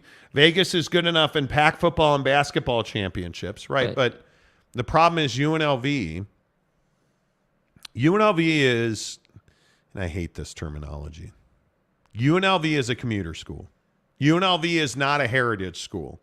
UNLV doesn't really have football history. UNLV has a very small basketball history, right? I mean, ask Lon Kruger how difficult it is to build a program. And I just think Las Vegas, at some point, Las Vegas is going to hit the hard cap. One, they're having water issues already. Mm-hmm. Two, their population boom, I just don't know if that continues. So let's get this right. You're adding the Raiders. You're adding the Vegas Golden Knights. You're adding likely the Oakland Athletics. I've got to think an NBA team's going to be there before long. And you want UNLV to thrive. Well, who's got money for all that? And you're adding events like F1 that totally distract the community over a course of an entire weekend. So who's got money to support all that? Very few people. Yeah. And by the way, you host some of the biggest college football games of the year. So that's, I think, why am I going to buy the cow when I get the milk for free in Vegas? Yeah. Why am I going to add UNLV when I already get last year BYU and Notre Dame in a great game? When I already get the Raiders, when I already get the Vegas Golden Knights, the Stanley Cup champion Las Vegas Golden Knights. Yeah. Why am I going to do that? I'm going to get a baseball cathedral. By all accounts, they're going to build a wonderful baseball stadium in Vegas. You've got really nice facilities at Allegiant. Like you have, I think there's a saturation point in Las Vegas. Absolutely.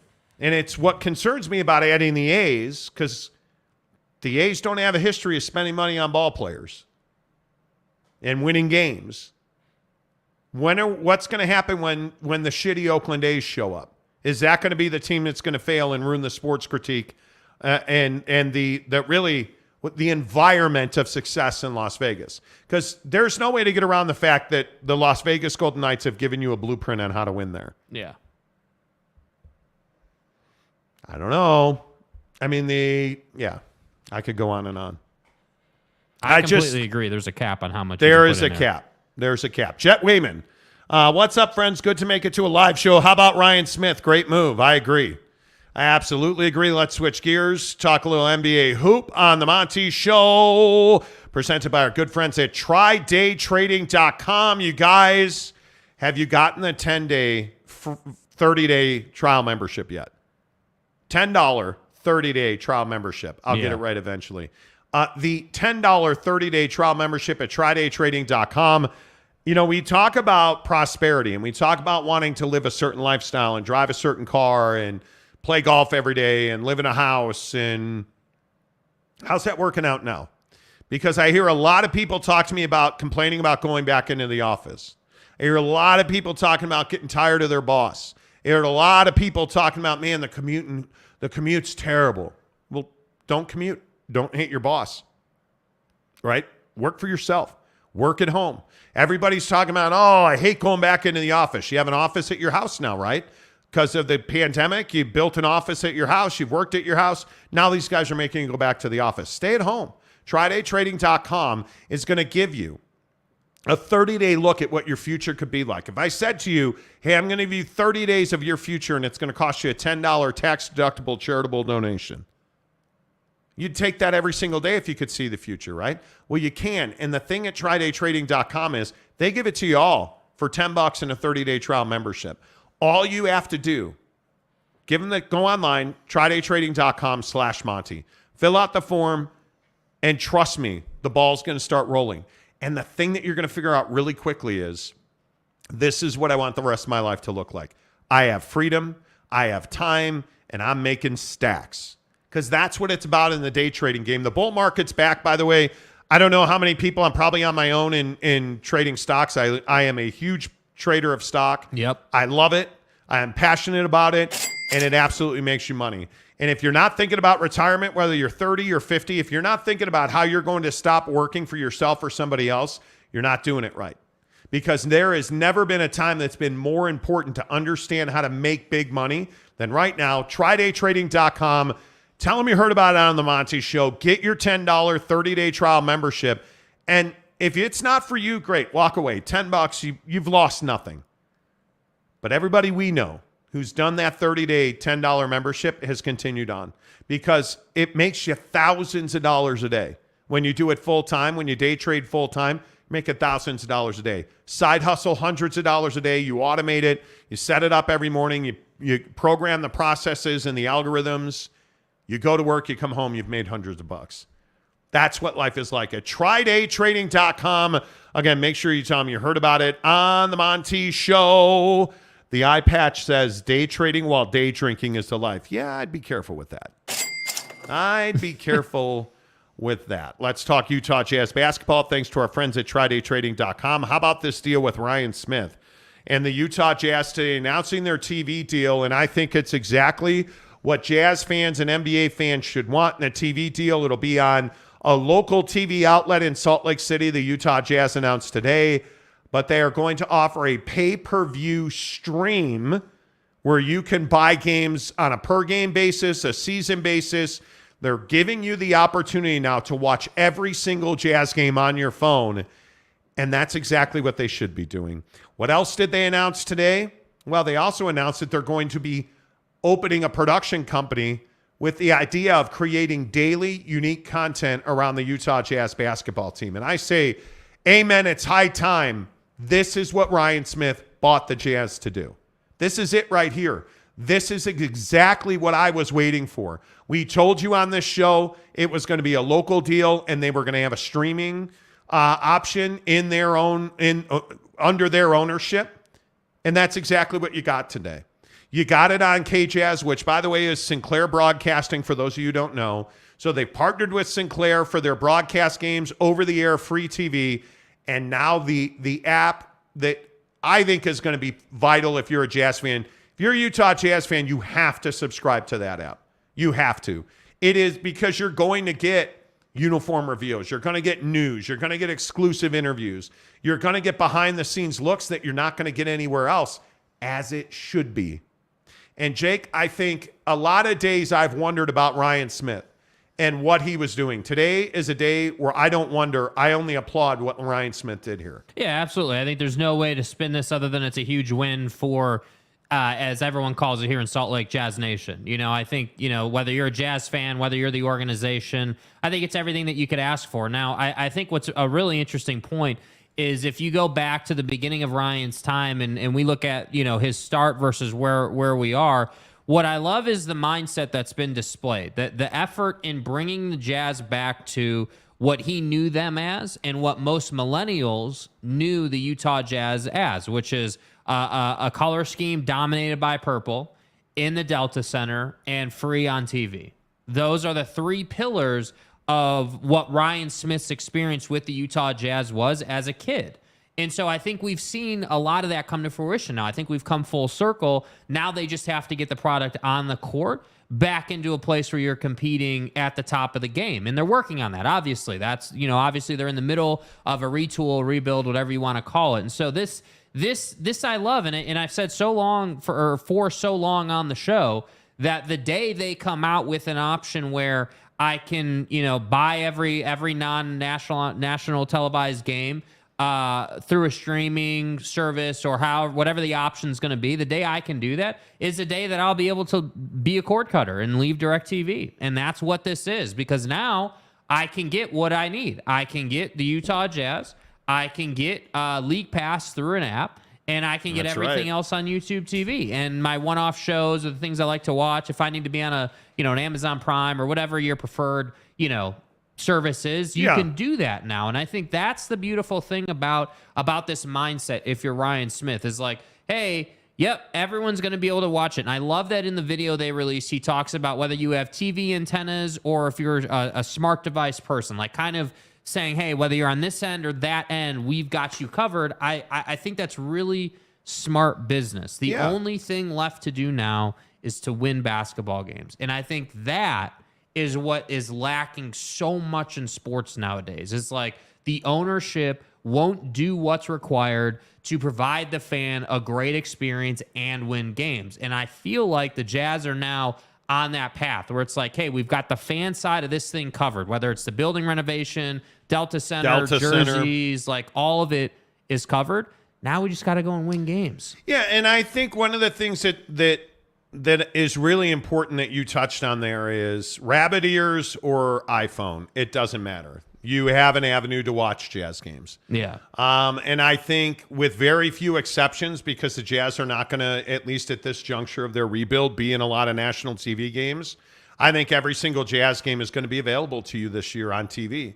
And I think, whether you are a YouTube TV guy, whether you are a Hulu guy, wherever you get your TV from, Comcast, DirecTV, you now have an avenue to watch every single Utah Jazz game.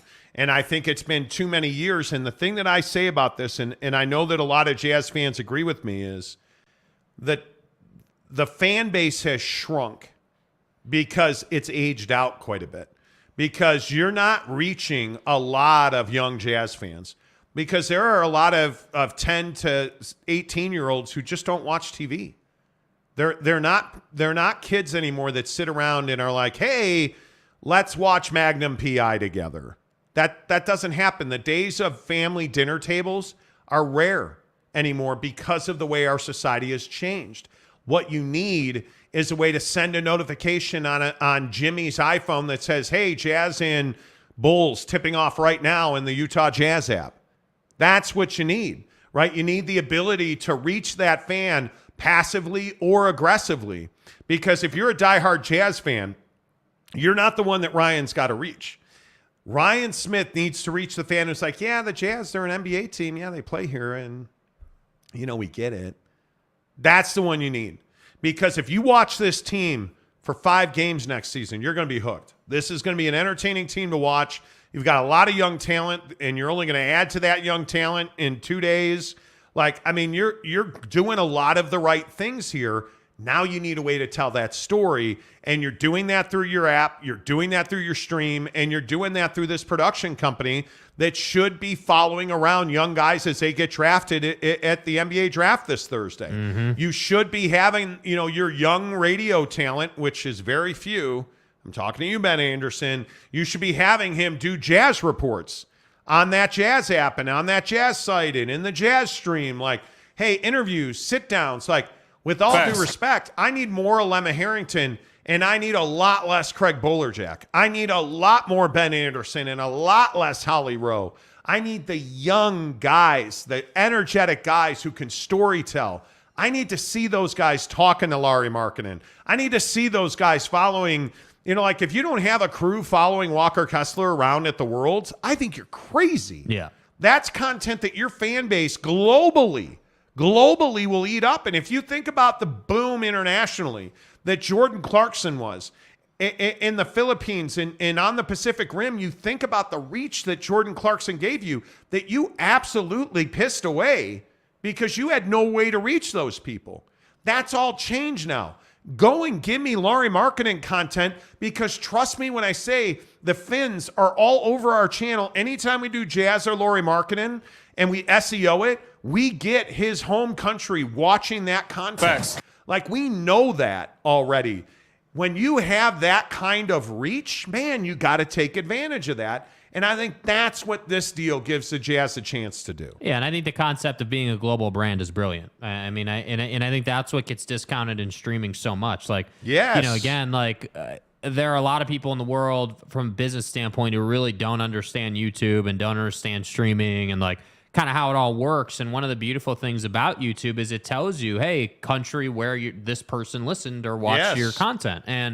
And if I'm the Jazz, I'm acutely aware that Jordan Clarkson's got a massive following in the Philippines, and Lauri's got this massive contingent in Finland, and just all these different countries that you can bring in. And the great thing again is you're capturing the Salt Lake market and really the state of Utah with KUTV. Yes. But then you're also reaching all these other people that you never would have reached before in a bad TV deal. And this is why I say, I don't know how much this streaming portion is going to cost. I hope it's somewhere between $10 and $30. That's what I would expect. I would love to see $20 because $20 is attainable. I think it'll be more than that, but I think $20 is attainable, man. I think you're going to be looking at $100. That's heavy. But is it? Yes. You think it is? That's heavy. I think when you're talking about the ability to watch every Utah Jazz game on your phone, I mean, if you think about where were you watching Jazz games this year? Well, you weren't. Well, but you were having to pay for what? Fubo TV. I think Teddy Wayman, and I don't know if Teddy's here, but I think Fubo TV, Teddy. I'm Fubo TV, AT&T Sportsnet, NBA League Pass. You were paying $100 for that. Easy. Fubo TV, I think, is $69. I can tell you right now, League Pass was awesome because I got to see every Jazz game, right? But if you had cable, you were paying for cable, right? Like you're paying for it one way or the other. And I think if it's $99.99, there's going to be a hell of a lot of Jazz fans that are going to be happy to pay that. Yeah, I disagree. I think you're pricing it for the wrong person. I think stream a 10-year-old to a 25-year-old. The younger generation that you're targeting has no business paying $100 just to watch Jazz and their unique content. They're going to say, okay, if I'm going to pay $100, I'm going to go the League Pass route, and I'm just going to deal with VPN issues. I mean, that's what the younger generation. But I think that's why you have to have the one-off content. I've got to have Walker Kessler at the Worlds. I've got to have Laurie Markkinen doing military service. Got to have Danny Ainge in the office on draft night, dude. I've got to have Danny. No, not even on draft night. I've got to have Danny Ainge on the phone making a trade. I need a docu-series that follows Danny Ainge around through basketball operations. And trust me, we have battled other teams in this market on this, and they don't listen. Yeah. You've got, if somebody at the Jazz, and I'm going to say something over the top and outrageous, if somebody at the Jazz is taking a shit, there needs to be a camera there. Everybody is outraged. I'm telling you, that's what this has to be. If somebody at the Jazz is making a phone call, pouring a cup of coffee, sharpening a pencil, I don't care. It needs to be on tape. And specifically, if Jay-Z and Danny are doing anything basketball ops, it needs to be on tape. If Ryan Smith is playing pickleball, golf, I don't care. If he's fist bumping Tony Finau, I need it on tape. I need it on tape. And I don't need it. You know what else I need? I need it in the app first for like 5 days, then put it on your social media. The days of Ryan Smith putting anything on Twitter or Instagram before it gets into that app are gone. Charge me $99 a month. Take my money, dude. Take my money. But don't you put it on social media for free before it's in that app. Make sure that I see it first. That's what this needs to be. And people don't understand that. Every team in this town should have an app. Every single one of them. Without a question. Whether it is the Utah Jazz, the Salt Lake Bees, the Utah Grizzlies, BYU, Utah, every one of them. And there should be, BYU is the best by far, hands down. One-off content you get nowhere else but from the BYU production staff. Mm-hmm. How is that possible? You're getting beat. Because it's a philosophy. It's a way of life. So again, if you're taking a shit, I want to see it on tape. Being bluntly honest, I want to see it on tape. Cam Harrison says, rabbit ears or iPhone? Truth. Yeah. Keaton Critchlow, what's up? Props to Ryan Smith. OG Gary says, we call Buckshots Bucky around here, Gilstrap. Because Gilstrap said, I day drink and trade. Drink that Buckshot, yo, boy. That Buckshot, boy. Mm-hmm. Gilstrap, where's my Buckshot? Yeah. Let's go. Appreciate you. Kyle J says, any guesses how much a yearly Jazz stream subscription will cost? I think it's $100. I think it's and I think that's $100 all in. $100 all in. And you wouldn't pay that. I think it's too heavy. I think $100 is asking a lot. You do? Yeah. It's asking a lot. Okay. What do you think is the max that you could charge? I mean, the most I would love to see it at is 70. I think 70 is fine.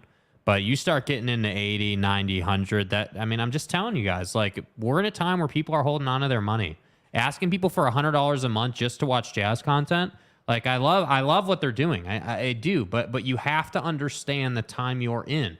By the way, if you start low and you prove your value and you're doing what he said, which is, you're pumping the content in and you're earning that trust of your Jazz fan base, then you can start charging more. I don't think consumers work that way. $99.99, and in the first season we'll give you a special one-off T-shirt. I don't know what you have to do, but what I'm telling you is, I would go $99.99 all in every game, every piece of unique content, everything. And I would see the thing that I need, but it depends on what kind of content you're going to make. I want a monthly interview with Ryan Smith, one-on-one in the Jazz app. Stop putting him on the radio for these crappy no information interviews. Stop doing that. Stop doing that. Once a month, every single month, give me Ryan Smith being interviewed while he plays golf. Give me Ryan Smith being interviewed at Qualtrics. Give me Ryan Smith walking his dog, talking Utah Jazz basketball. Yeah, the pricing will probably be tiered, though, now that I think about it. I mean, you're okay, let's say $100 is the ceiling and you get everything, that they could ever give you. You're definitely going to have a 70 and a 40, where it's like, okay, 40 is going to get you a certain number of games but no unique content. 70 is going to give you unique content and a few more games. 100 gives you everything under the sun.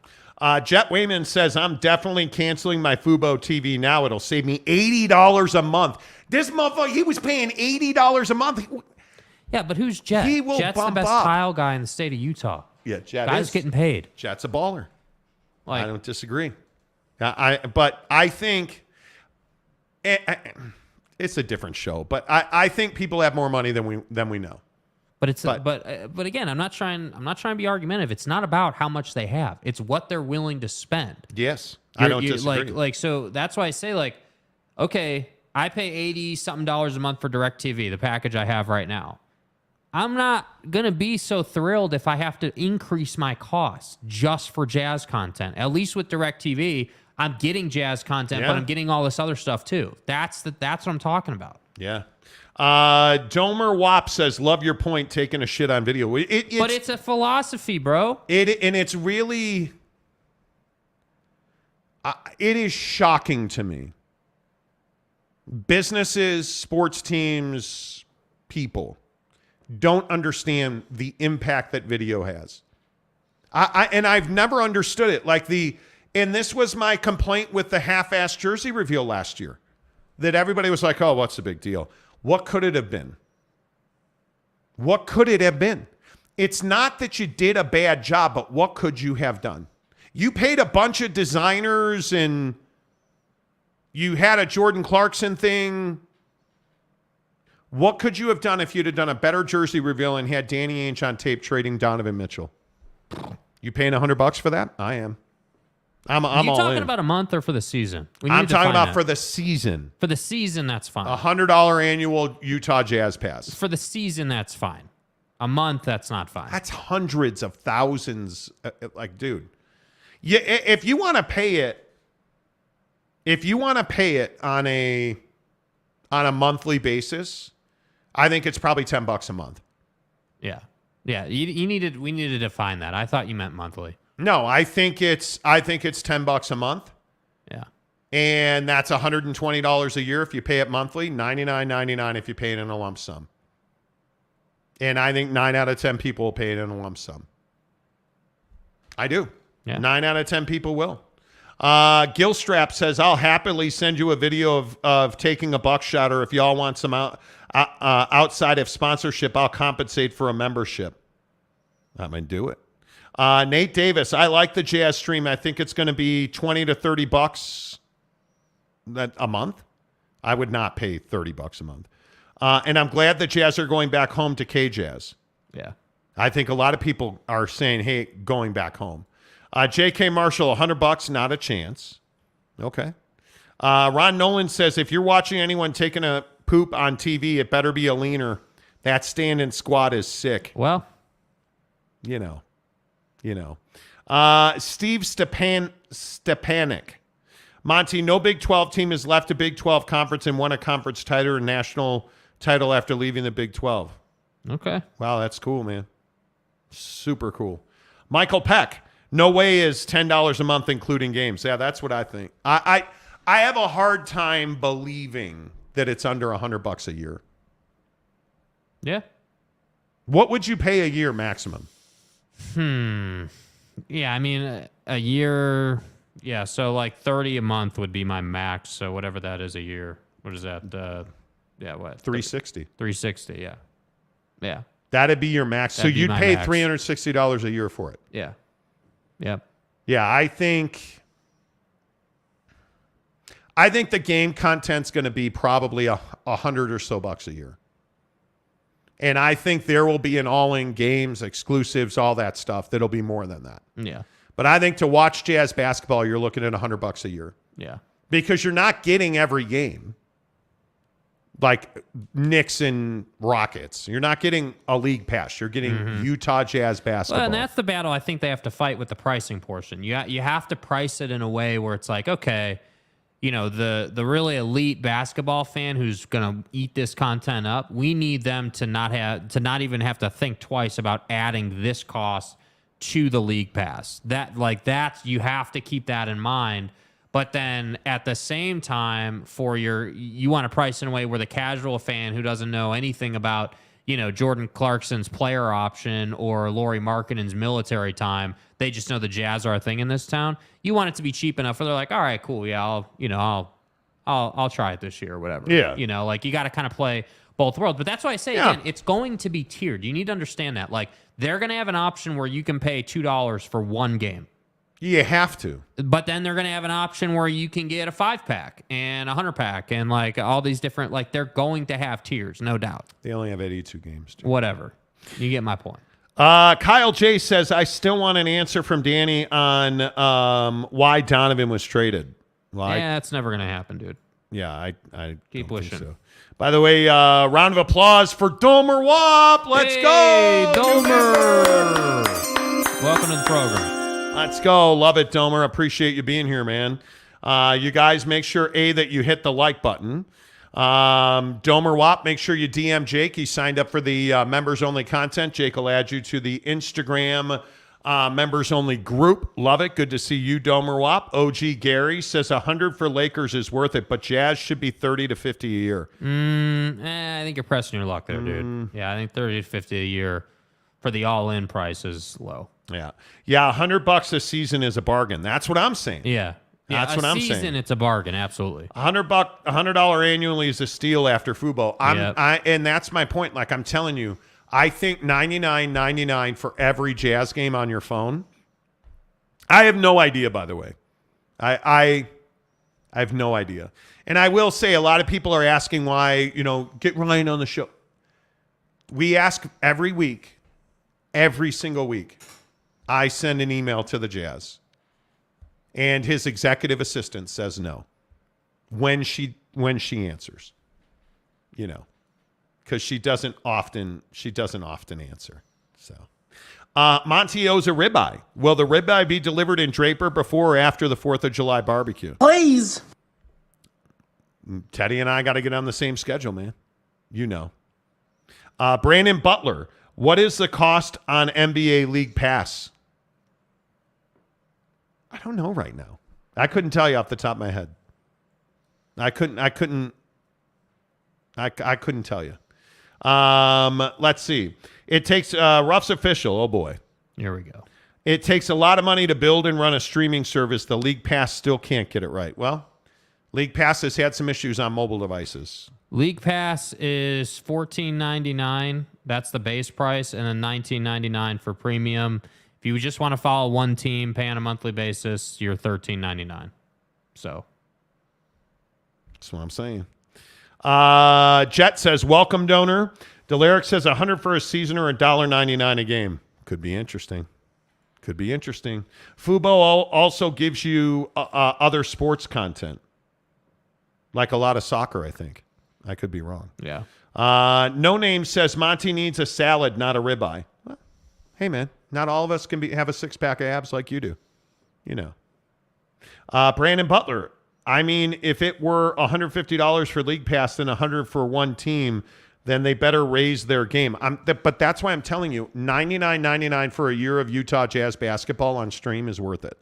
Mm-hmm. And it's priced right. It's competitive with the NBA, but not undercutting the NBA. Like, I think it, because they worked with the NBA on this. Yeah.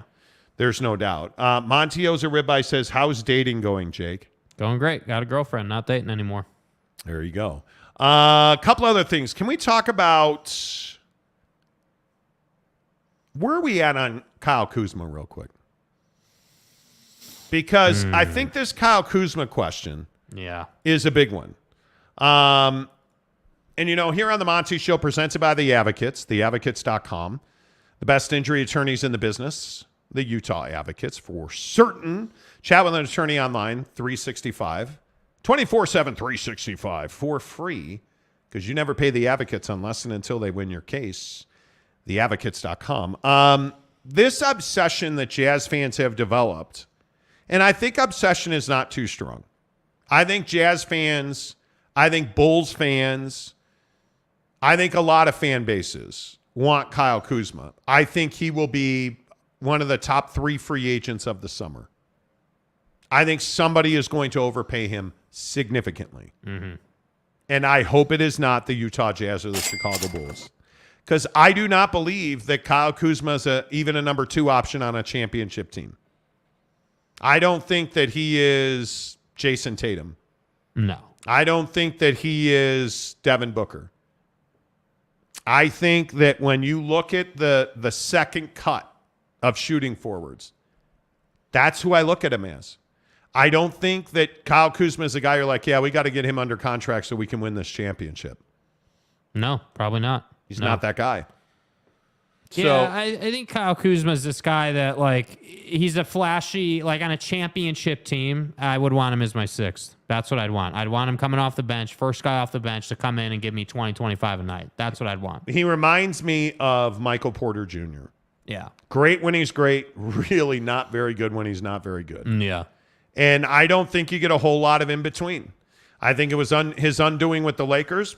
Truth be told, Kyle Kuzma was a completely different player with the Lakers than he is with Washington. Yeah. And now that he's a free agent, certainly he will not be back in Washington. But if you're going to pay that guy $25 or $30 million, there's just no chance in the world you're getting that money back. And I think your Michael Porter Jr. comparison is really spot on. I mean, again, Kyle Kuzma is 6'9", 220. Michael Porter Jr. is right in that same window. The difference is Michael Porter Jr. is a rebound, play his best defense, kind of, shoot it when he's hot kind of guy. And Kyle Kuzma is a scorer first, everything else second guy. And I think you've already got that guy in your team in Lauri Markkanen. And I'm not saying Markkanen doesn't play defense, but, again, he's your primary go-to scorer right now. And so then I go to this thought of, hey, there are reports now coming out that, Colin Sexton's on the trade block, which isn't surprising. That's not groundbreaking news. But I look at what they're trying to do with this roster. They're trying to move on from guys who are inconsistent and get a group together that can really move forward for the next 3 to 4 seasons at least. So whether you're Kyle Kuzma and you're really inconsistent offensively, and when you're bad, you're really bad, or you're Colin Sexton where you didn't really live up to it, you got hurt, you just haven't been great for the Jazz. They're trying to get rid of those guys, and I understand that, and I love the strategy, but I just would not be I wouldn't be out here paying Kyle Kuzma 80, 90, $100 million deals. There's no point to that. I just wouldn't. And even just, and I just mean in the big picture, Jazz or who the hell ever. I would not give this guy a triple-digit contract. I just don't think he's earned that yet. I mean, what did you really do in Washington? Right? Because, again, even though he was a kid in L.A., you got run out of L.A. because you just couldn't figure it out the way Austin Reeves has figured it out. Because isn't that what Kyle Kuzma kind of should have been? This guy that was real young but real dynamic scorer, sometimes needed to reel him in a little bit, but just couldn't quite get over the hump when he was with the Lakers. So he goes to Washington, East Coast, ship him out to the other side of the country, totally different experience. And he's become a nice little scorer on a championship team. I want him as a 6-man. Don't want him in my starting 5. And if you can find that, then I think you're in a good place. But I'm not paying dude 80, 90, $100 million. By the way, real quick, Victor Wembanyama just threw out the first pitch at the, I believe that's the Yankee game. And dude, it was so bad. It was not close. Wait until Victor was on the rubber. So he tried to get cute with it. And then he tried to throw a 100-mile-an-hour fastball, and that he missed the left-hand batter's box. But this guy's a generational talent, man. Come on. I don't know that throwing out the first pitch of the ball game, it means you... Look here, man. Giraffe shouldn't be throwing pitches. Come on That's now. all I'll say. And then there is Zion Williamson. fat. I don't even know what to do with this. I understand that he has not been what people wanted him to be. He's been at times very good when he has played. But there are times where he has just not played, obviously, and where he's just been a mediocre player. And without question, he's been an absolute bust. Mm-hmm. Because simply just like throw out the strippers for a minute. Just on a basketball level, you've paid a guy and now you've extended the guy and he has not produced on the floor. Yeah. Simply because he has not been able to stay healthy and play. And now you introduce some heat. And when I say you introduce some heat, I mean heat from Mariah Mills, who is an adult performer who has just been savaging Zion Williamson on Twitter. Cold-blooded, clean, methodical, and thorough. To the point where her Twitter account has now been suspended because today Mariah Mills threatened Zion Williamson with releasing a sex tape that they made together. Dude. To the Pelicans in the New Orleans community. Unless the New Orleans Pelicans traded him. And apparently that violates Elon's moral compass because Twitter suspended her like very quickly. Yeah. Yep. And my question is, and I'm not going to get into the specific details of what this woman has said. But Zion, what are you doing? He, by all accounts, from his social media, has a child on the way. Mm-hmm. But I believe it's, and I could be wrong, I believe it is between 4 and 6 women now have come out and said that they were his side hustle. And none of them knew about each other. Certainly Ms. Mills, who again is an adult performer and has said some heinous things about him. Yeah. And released DMs and the adult content that they have traded of each other's physical attributes. Yeah. And the terrible things that she has said to him about him and the acts that she has described between them. Right. And I don't even care what you do in your personal life.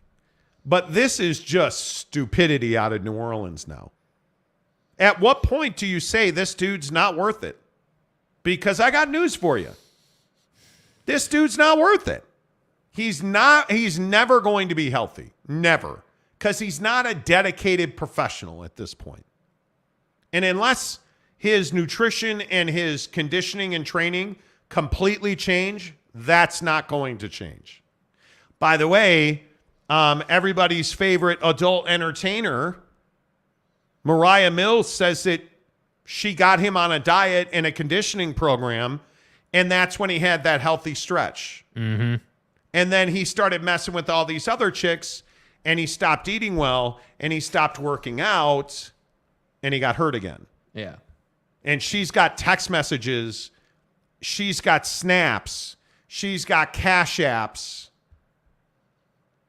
and evidence of all of this. Like her conversations with his personal chef up and until the personal chef started hitting on her, which she also has screenshots of. Yeah. It's incredible that Zion Williamson not only is a bust on the basketball court, but his personal life is now spilled out into the public view, including an alleged sex tape. Why is New Orleans hanging on to this dude? Yeah, I mean, I think New Orleans is trying to tell themselves that, hey, this could eventually work out, and they're only holding on to him for fear that they'll trade a guy that, you know, is at some point going to live up to the generational talent label. You know, I mean, that's it. I mean, that's all it can be. I mean, again, you're not looking at this guy saying, yeah, wow, we got to keep this guy in his current form. I mean, that's not why you're keeping Zion Williamson. You're married, I guess, to Zion Williamson because of what he could be. And the problem is that, you know, again, this is the Damian Lillard problem. This is the problem we see in sports all the time. Oh, yes, man, it is. Hey, what could it be? What could we turn into? Never mind where our feet are now, right? Like, never mind what New Orleans could be, because I maintain they're a move or two away from being a real problem in the West. And I'm not saying they're better than Denver or whatever, but my point is if you were to do a Zion Williamson trade, even as damaged goods, you could still get draft capital. I'm sure you could still go out and replace him with even half as good a player. Like, again, a guy that's more available. Can you imagine this happening in another market? Could you imagine Zion Williamson doing this in Salt Lake City? Could you imagine him doing this with the Lakers or the Clippers? No. I just don't think there's a lot of teams that have put up with this. And I think there is a humiliation factor in New Orleans. They don't want to admit they missed on this guy. They don't.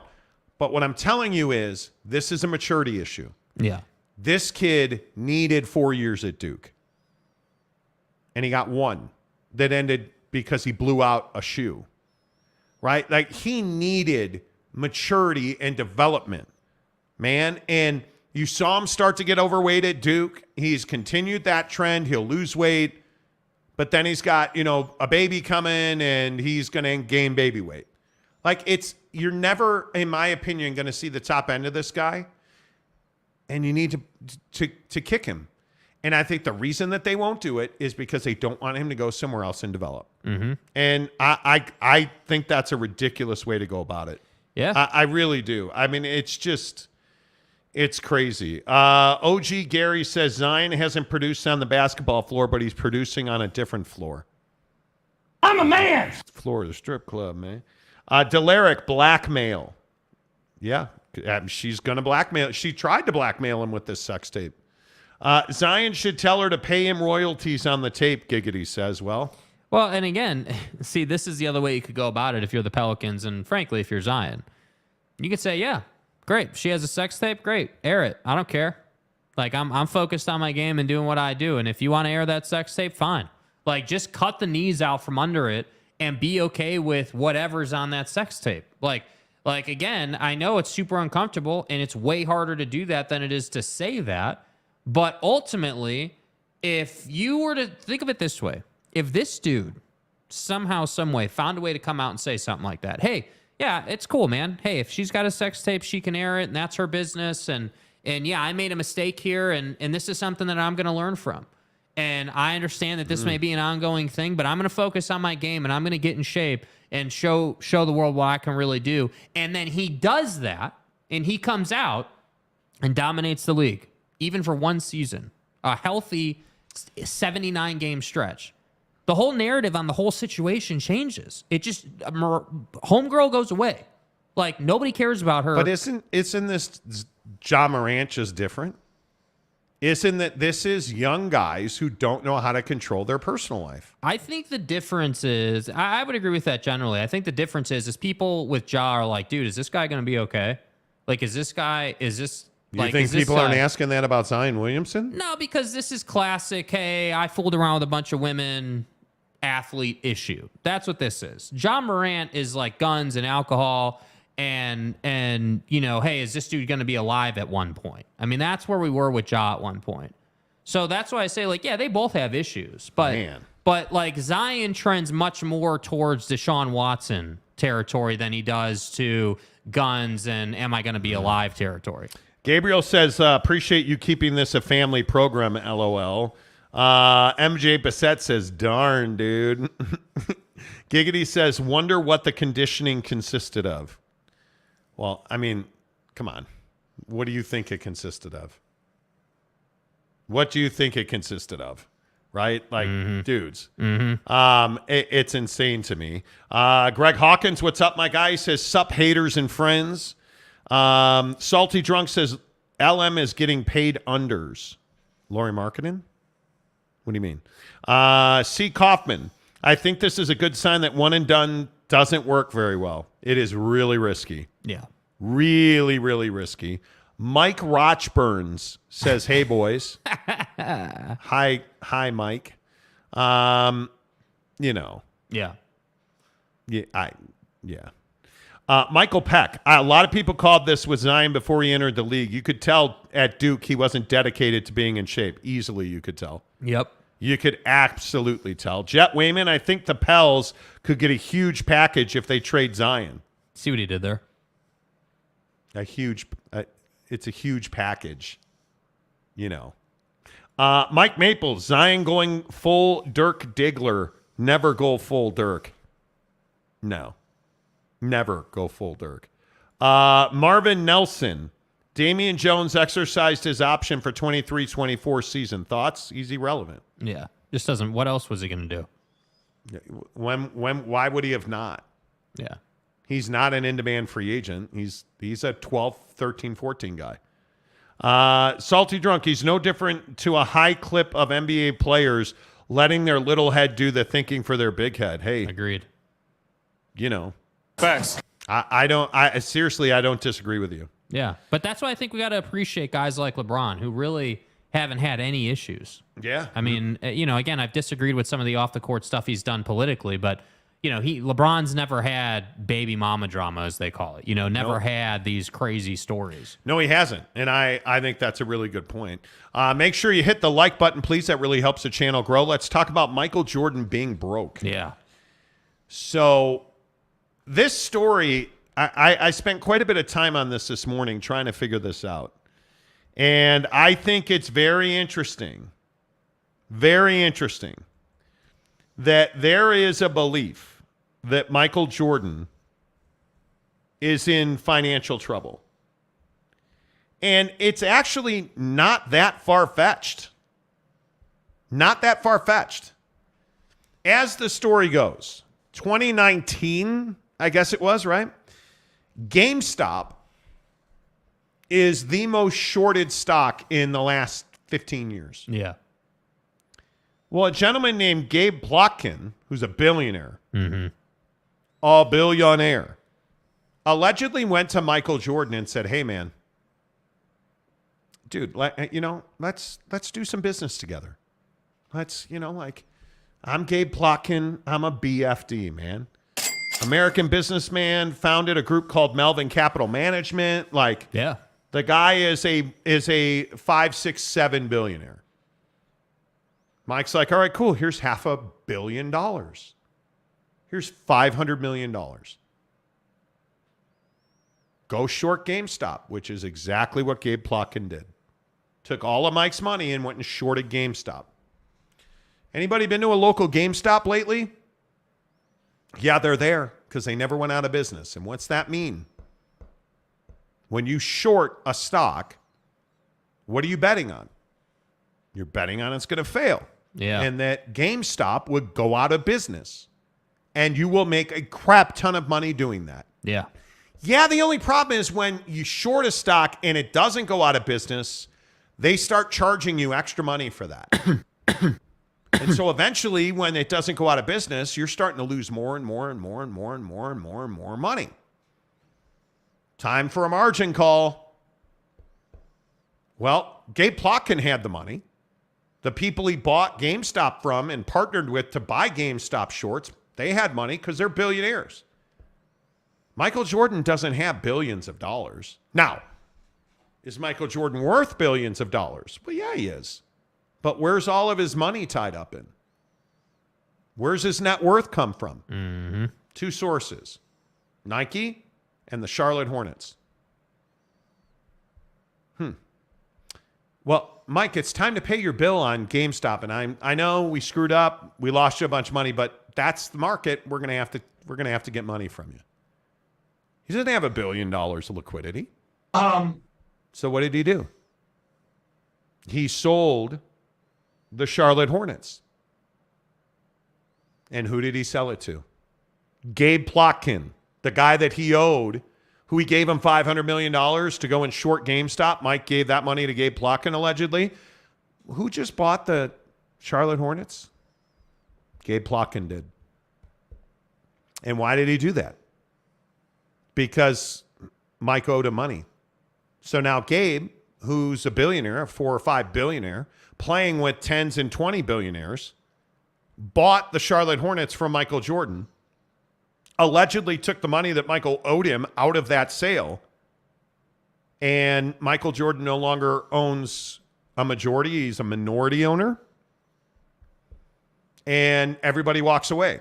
And Mike's about $1 billion light. And the Plotkin contingency, of course they were made whole. Yeah. They got their money because they don't even care about half a billion. I'm a 5, 6, 7 billionaire. That $500 million wasn't my money. That's Mike's money. Yeah. And he had to cover the losses. Mike had to cover his own losses, so he sold me the Hornets. So what happened to Gabe Plotkin? Gabe Plotkin's net worth went up by $3 billion because that's what the Hornets are worth now. Mike's going to make his $400 million from Air Jordan every year. But when you just lost $1 billion shorting GameStop, how's that $400 million working for you? Yeah. It's not enough.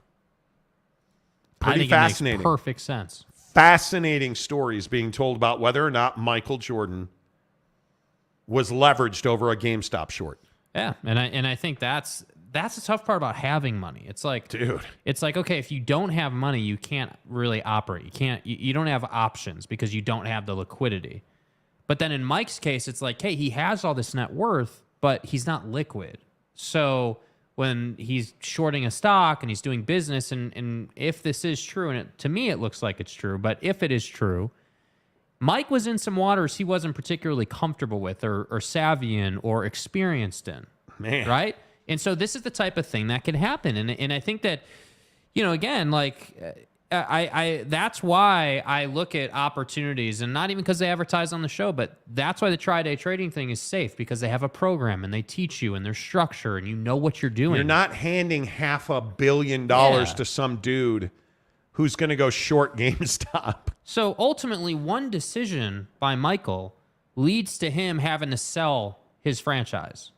Like, again, is everyone square and it's whole and it worked out? Yeah, but imagine how upset Mike was when he learned he had to sell. And I know they're not good, and you know all the mouthpieces at Fox and all these different outlets want to say that he was a terrible owner, and that might be true. Cool, but we're not talking about that. But we're talking about, hey, this dude is a basketball legend. We're talking about a kid from North Carolina. Yeah, yes. Owned the Charlotte Hornets.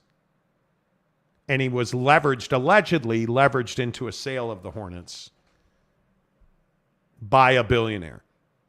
Now, did Gabe Plotkin set out to screw Michael Jordan? Probably not. A lot of people lost their ass on GameStop shorts. Yes.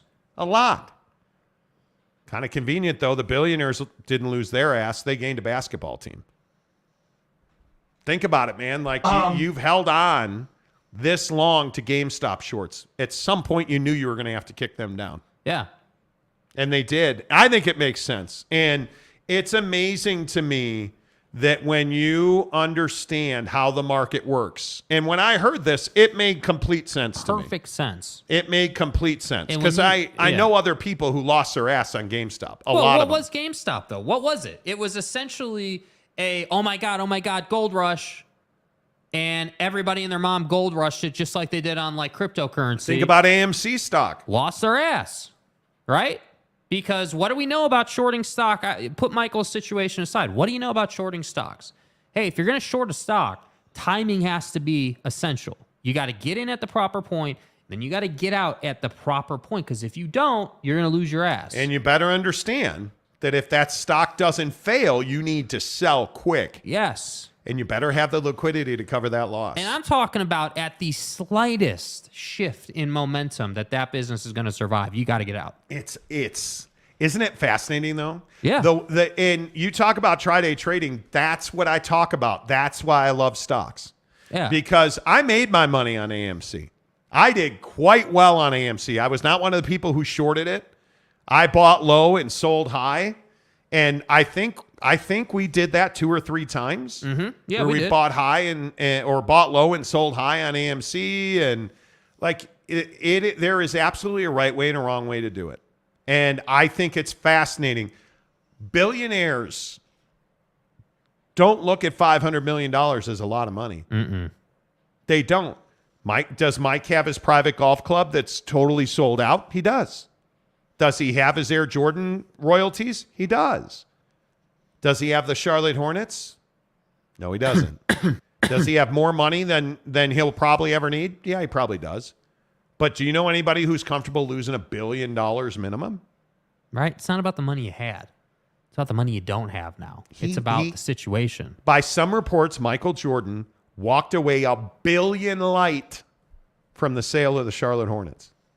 Now, some people are going to say, okay, well, he's still a billionaire. Well, yeah, that might be true, but that's not the point. But I'd also remind you, he had minority owners beneath him. So if it's sold for, I think, $3.5 billion, it's not like Mike's getting $3.5 billion. Oh, so now we take off a full $1 billion because that's what he probably lost on GameStop. Yep. Now we're down to $2.5 billion. Oh, now we got to pay all the minority owners out. Yep. So what are we now? Probably down to $1 billion. And I know you're like, oh, but Monty, it's $1 billion. Not when you fucking lost $1 billion on top of that. You could have walked away with $2 billion. Who cares? No, I don't think so. Everybody's like, well, he makes $400 million a year from Jordan. The guy also gambles on the golf course. Yes.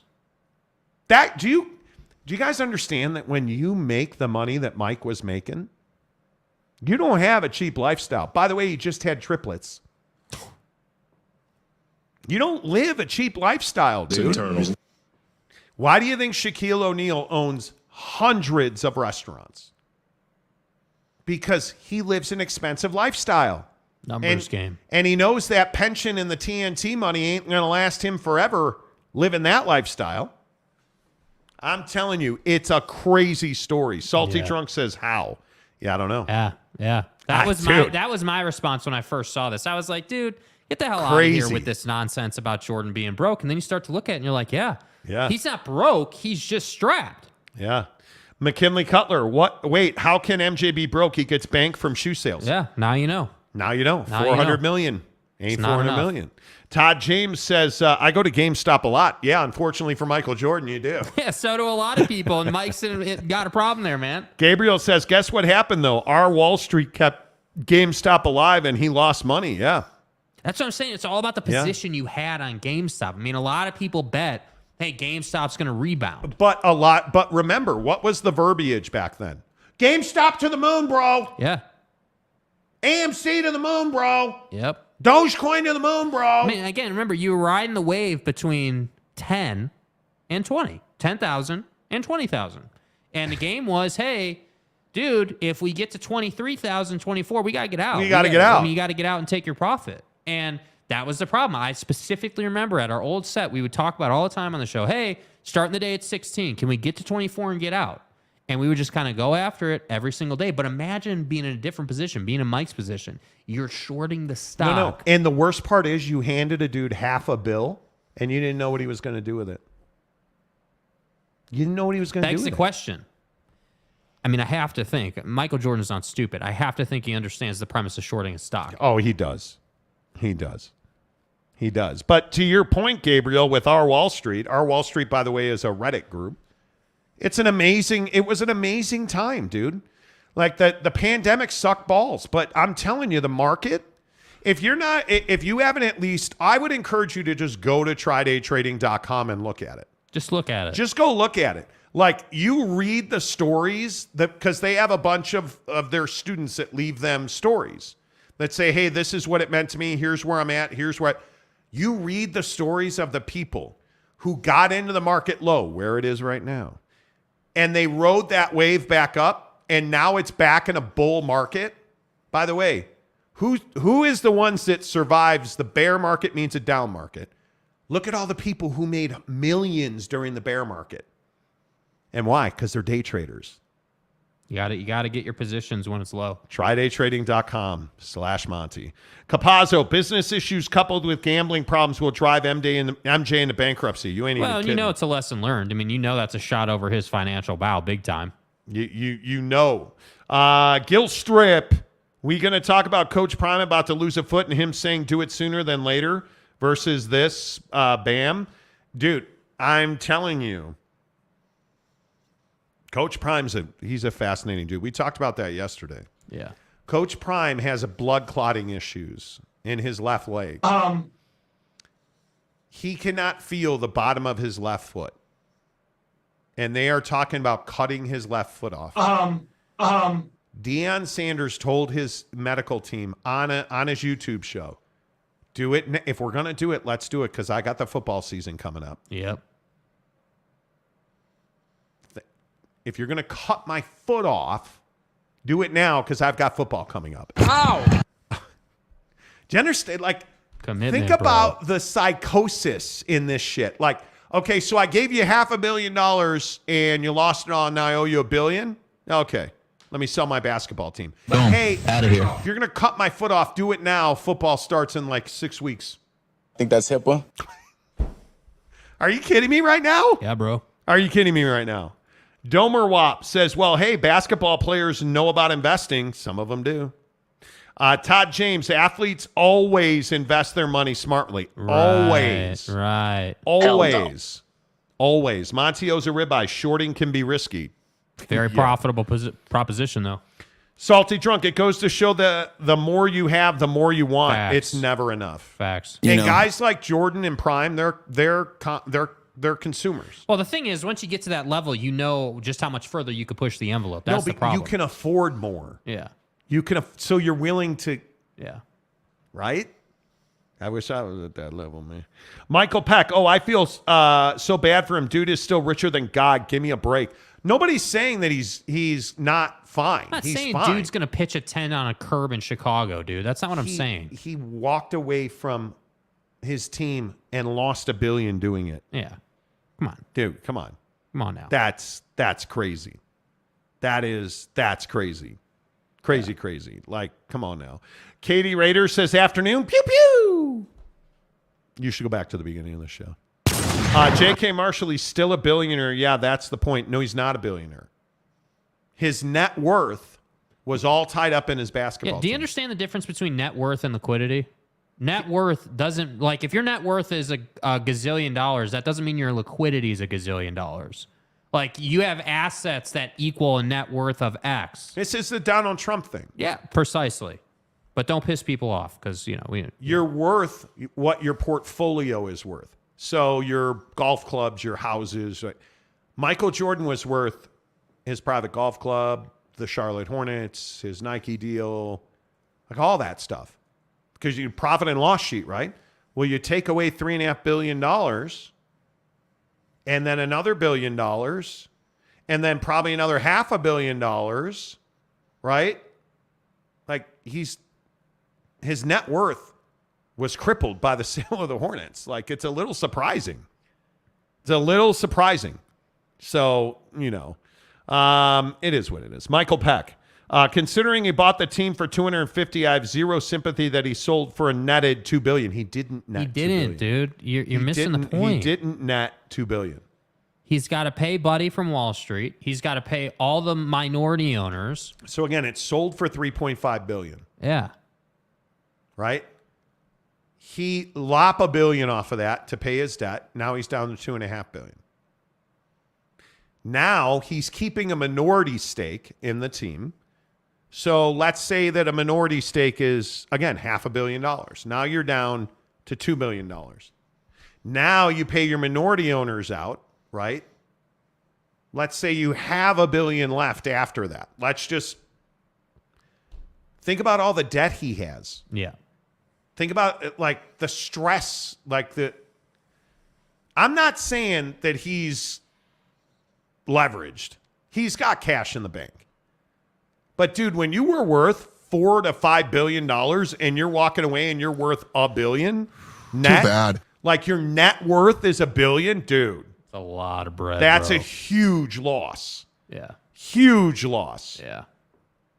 Todd James says, yep, those stocks got big lifts during COVID. Yeah, they did. Tyler Gilstrap, Coach Prime, all hat, all cattle, wrestling. We'll see, man. Yeah. We'll see what he does with that foot. Yeah. All right.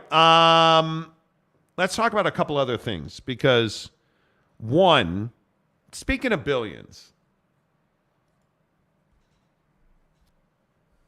I'm reading Twitter on this, and I know we talked about it to start the show today. Yeah, we'll talk about it again. We got a lot more people here now. But I'm reading Twitter about this Titanic thing. The former passengers were terrified. Terrified when they were on the submersible. Terrified, they said. So, again, here's the question I need answered.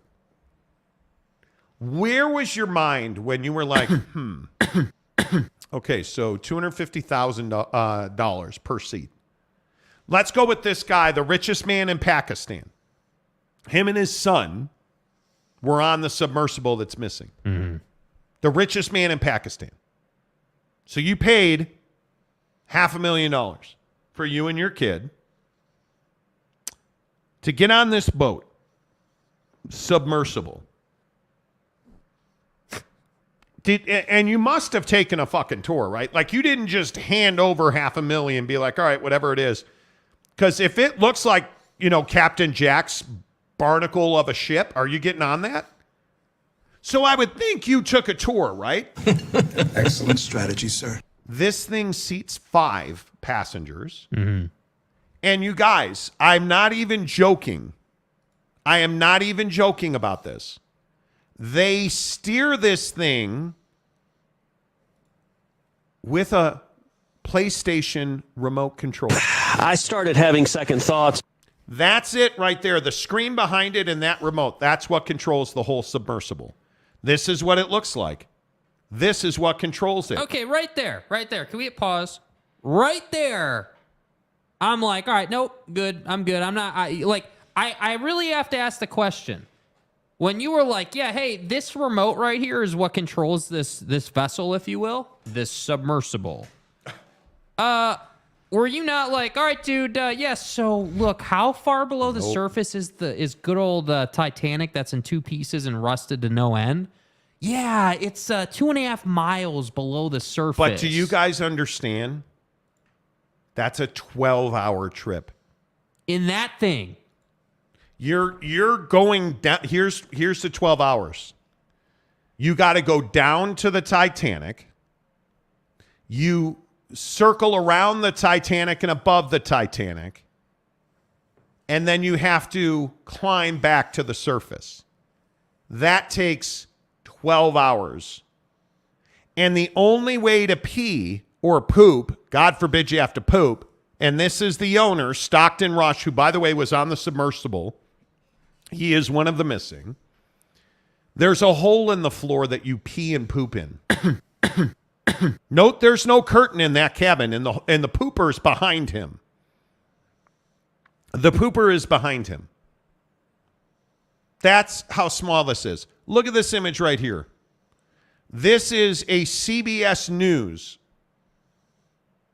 interview. He shows him the game controller, and the reporter starts laughing at him. Because again, you guys, I'm not joking. This is a repurposed video game controller that is entirely in charge of controlling the machine. And what they think is the likely scenario, because what happened is an hour and a half into the descent, they lost communications with the vessel. The common theory is somehow they had a structural integrity issue. The pressure imploded and instantly killed everybody. And the submersible sank to the bottom of the ocean because, by the way, they can't search down there. Yeah. So note that the search and rescue mission has been all surface. Airplanes, boats, all surface. All radar, all sonar. They have not searched below the water level yet because they cannot go down. They cannot search at that 2.5 mile mark. 2.5 miles, bro. Do you understand that? Like, now, and if they're dead on this Titanic submersible thing, let's hope that that's what happened. That they lost pressure, the thing, because and if you know this, I apologize. I don't mean to manspeak at you. But what happens is as you go down, the pressure from the water exerts incredible force on this submersible. Yeah. And if it's not built correctly, oh, yeah, that's right. There was a whistleblower lawsuit they settled out of court that says that they were not reinforcing their holes correctly.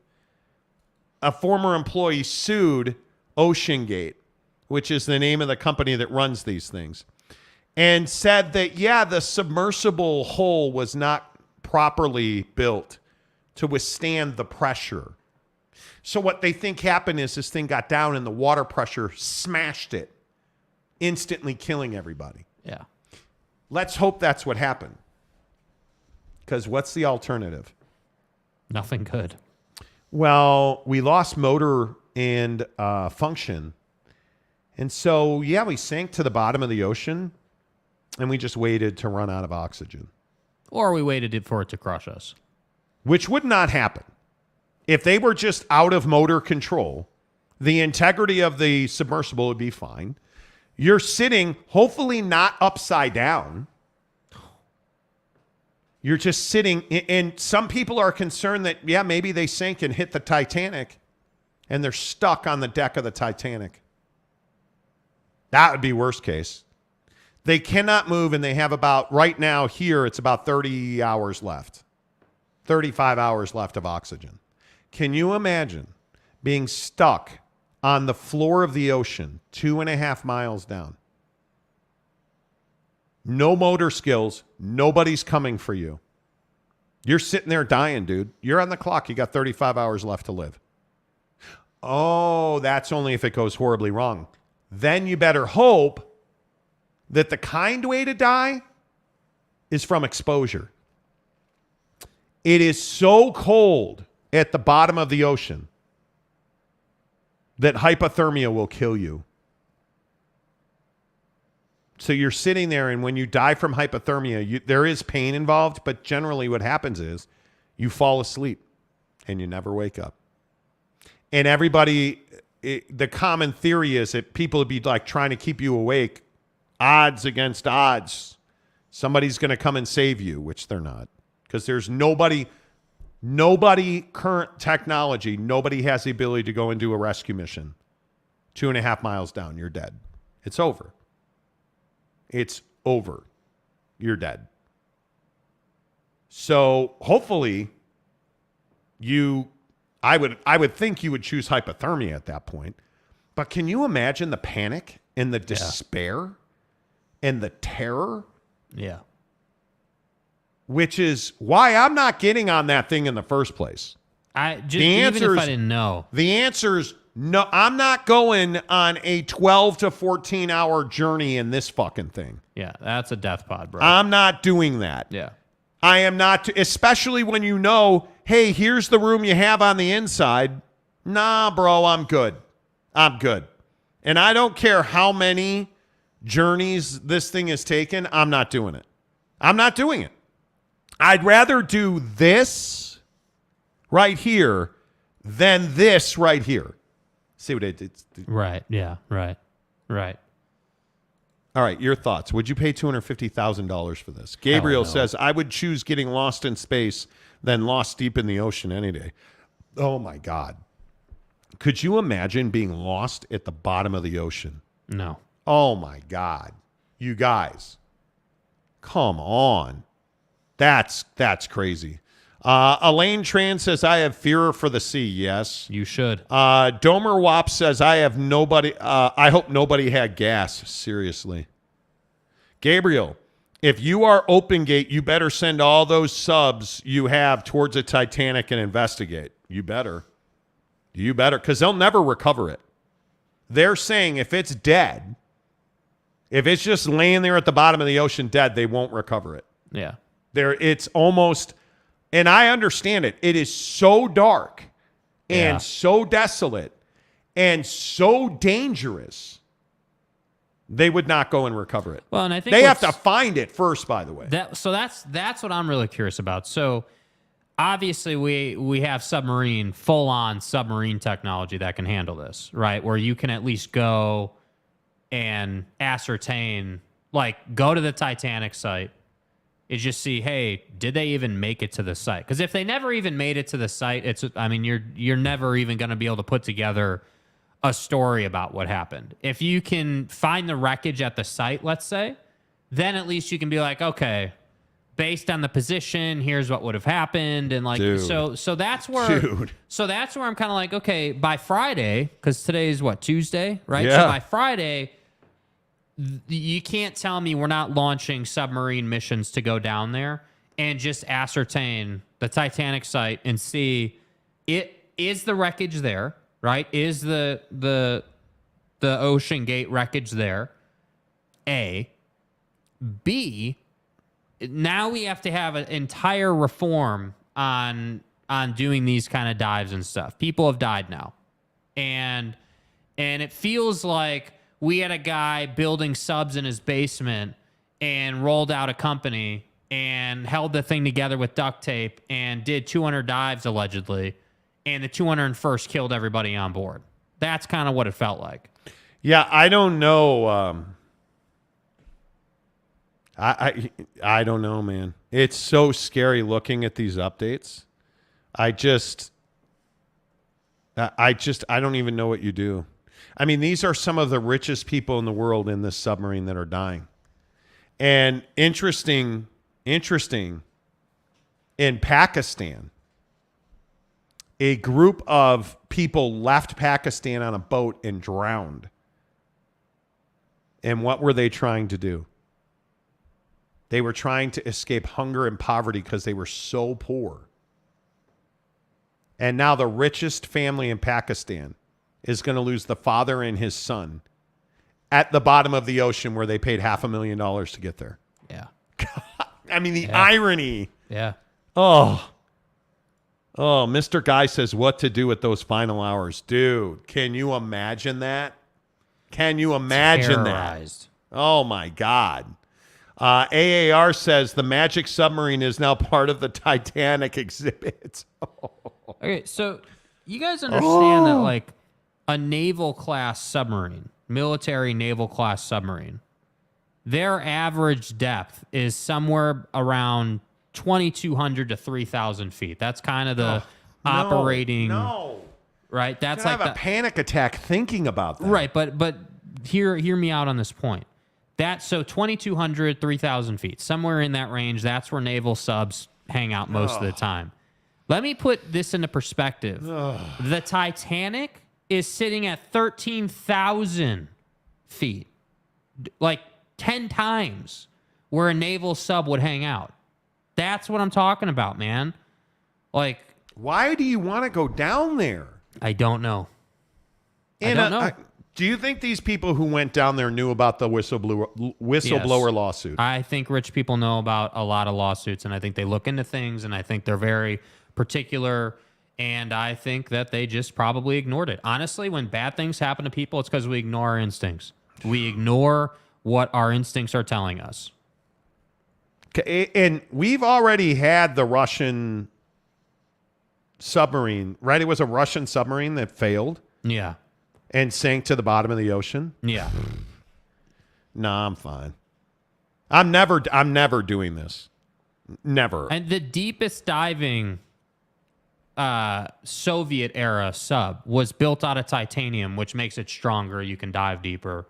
And they only got to 4,200 feet. Oh my God. So that's what I'm saying. Like, you're not. Come on. Like, Come on. It would take a Herculean effort to get to where this guy got to. And I understand that's why that capsule has to be so small. Because once you start getting bigger and elongating, like, withstanding force becomes more difficult. So you understand the size thing, but if you're going to do this and put people's lives in danger, like, I don't know, man. That's just, yeah.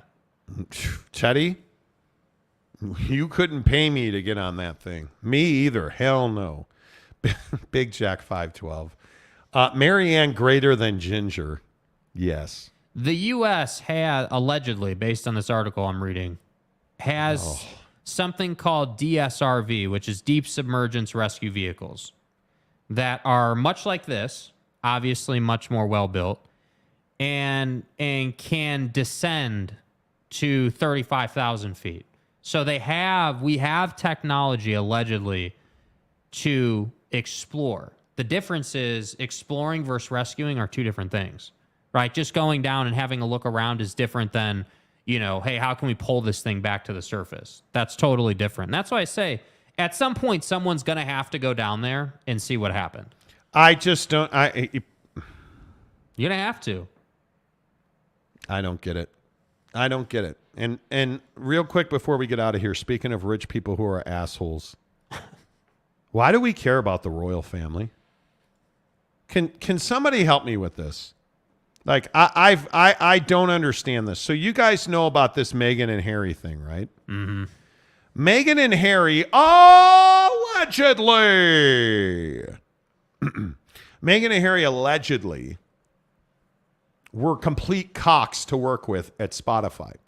Spotify gives them a massive deal, huge deal to do a podcast. They were so uncooperative, allegedly, reports say, that Meghan would refuse to do the show live, and she'd be like, all right, yeah, just send me a script and I'll record it separately. So, like, you'd be doing a podcast, it'd be like me saying to Jake, so Jake, what do you think about the Jazz TV deal? And Jake tonight at like 8 would get the script. Hey, Jake, what do you think of the Jazz TV deal? Well, the Jazz TV deal, and then a producer would have to put all that together because Meghan couldn't be troubled to do it live. Mm-hmm.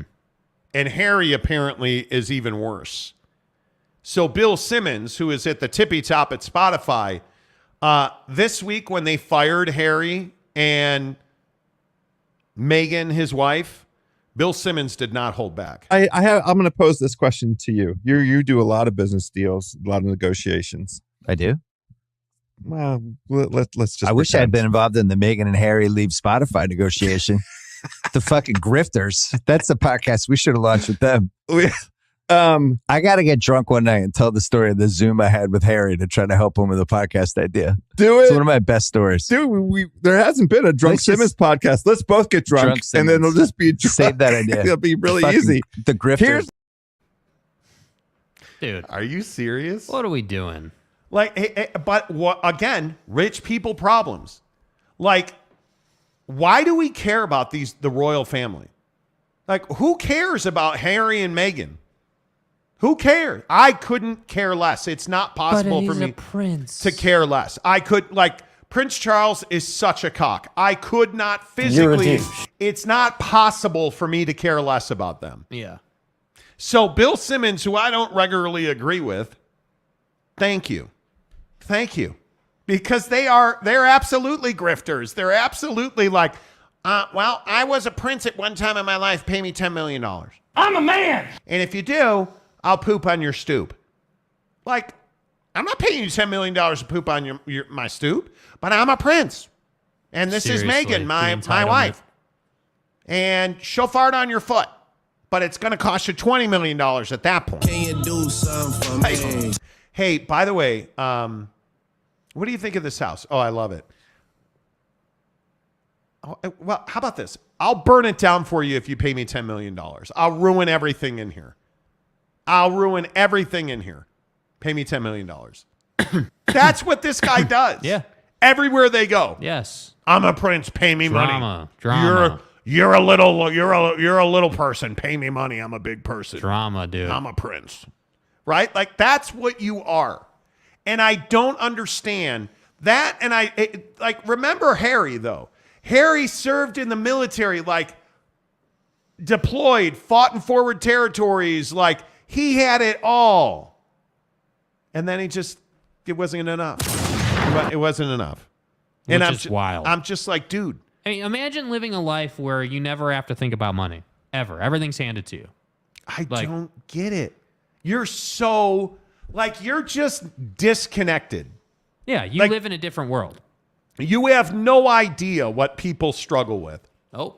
Because he literally wipes his ass, I believe, with $100 bills. Yeah. He puts Benjis on that boho, man. Yes. He's team lean, though. He's team lean. He's team lean. Right. He's team lean. Right. Man, I had a traumatic incident in the crapper today. Yeah, it had nothing to do. The poop was fine. but the mark on my head is like, Jackass. Jesus. Anyway, the point is, why do we care about the Royals? I think we used to care a lot. Like I think your generation cared a ton about the Royals, but I think the younger generations kind of moved away from that, where it's just like, yeah, whatever, they just are some family. I guess, because I don't get that. And then finally, we got to talk about aliens in your backyard. Dude. Bro. Because there's some alien stuff going on in the backyard, and I wonder if you guys think this is true. There's like an 8-foot person beside it, and another one's inside, and it has big eyes and looking at us. And he's talking to 911 here. Okay, where is this on your property? In my backyard. I swear to God, this is not a joke. This is actually, we terrified of it. So there's 2 people or 2 subjects that are in your backyard? Correct, and they're very large. They're like 8 foot. 9 feet, 10 foot. I don't know. They look like aliens to us. Because I'm not necessarily buying this. I don't know. But how are we all of a sudden getting aliens that are just showing up in people's backyards? Oh man, they were like 8 feet tall. And it had a huge tail. And you should have seen his cock. Like it was unbelievable. But like all of a sudden it's just like 8 feet tall, long arms, buggy eyes, you know. Man, I watched Star Trek as a kid. I know what these things look like. Can you measure it? Right? Like that's what this feels like, a trend of, hey, there's aliens in my backyard, which obviously knocks this down a notch. Yeah. But do you believe this? Yeah, I don't know. I like looking at the video, the actual creature, if that's what we want to call There's it. like an 8-foot person beside it, and another one's inside, and it has big eyes and looking at us. And it's still there. Right? Like. Okay, where is this on your property? In my backyard. The other thing I have questions about. I swear to God, this is not a joke. This is actually, we terrified of it. So there's 2 people or 2... I think a lot of people have cameras in their backyard. Yeah, but cameras... I have cameras all over my backyard. But hear me out. You don't have infrared cameras. Dude's got an infrared camera chilling. There's like an 8-foot person beside it, and another one's inside, and it has big eyes and looking at us. This is and it's not still there. like just a normal Ring camera. Okay, where is this on your property? This is like in my backyard. vision equipped. Like, this I swear to God, this is not a joke. This is actually, we terrified of it. So there's 2 people or 2 subjects that are in your backyard? Infrared. Correct. So you can see the heat of stuff. Like, I don't know, dude. It just, it does kind of smell of you faked a video, but I don't know, dude. I'm not convinced that was actually an alien. Did you see this thing from Jupiter today? And I retweeted it, and I should probably have had this shot. But do you guys, I mean, where are you at on aliens? This is turning into like a twice a week thing now, is what this feels like. Uh-huh. And there was this shot of we have a vehicle, a space vehicle, that is studying Jupiter.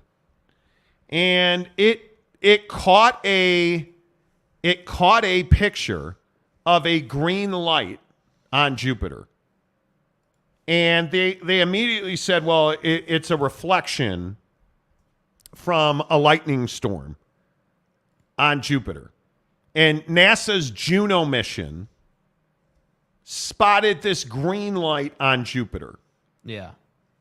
And they're trying to be like, hey, man, it's just lightning.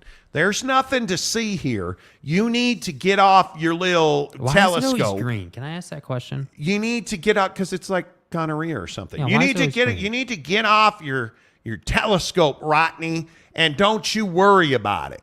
This is just an echo from lightning on Jupiter. Let's go somewhere. That's it right there. Hey, can we get in Spacegate and go to Jupiter? What do you think? No. According to NASA, the Juno mission spacecraft that began 5 years ago is now in an extended mission to explore Jupiter until 2025 or until the spacecraft fails. It completed its 31st close flyby on Jupiter December 30th. And it was 19,000 miles above the planet when it caught this image. It's a big-ass light, dude. Of a green light. They're saying this is a lightning echo from 19,000 feet. And I don't buy it. I'm not into it. Yeah, that's awfully convenient, dude. That's a long way away to be lightning. So what? That was just a massive lightning bolt that emitted that much light? That's what we're saying? Yep. Jet Wayman says aliens are real, bro. Don't know if the video is real, but I do think they exist. Yeah, man. Matt Ritson says, looks like Planet of the Apes. A bit, yeah. Big Jack 512. It has big eyes, and it's looking at us. It's going to drag you to the bottom of the ocean. That's the other thing. Hey, there's two of them, and they're like 8 feet tall. Like, come on, dude. Come on.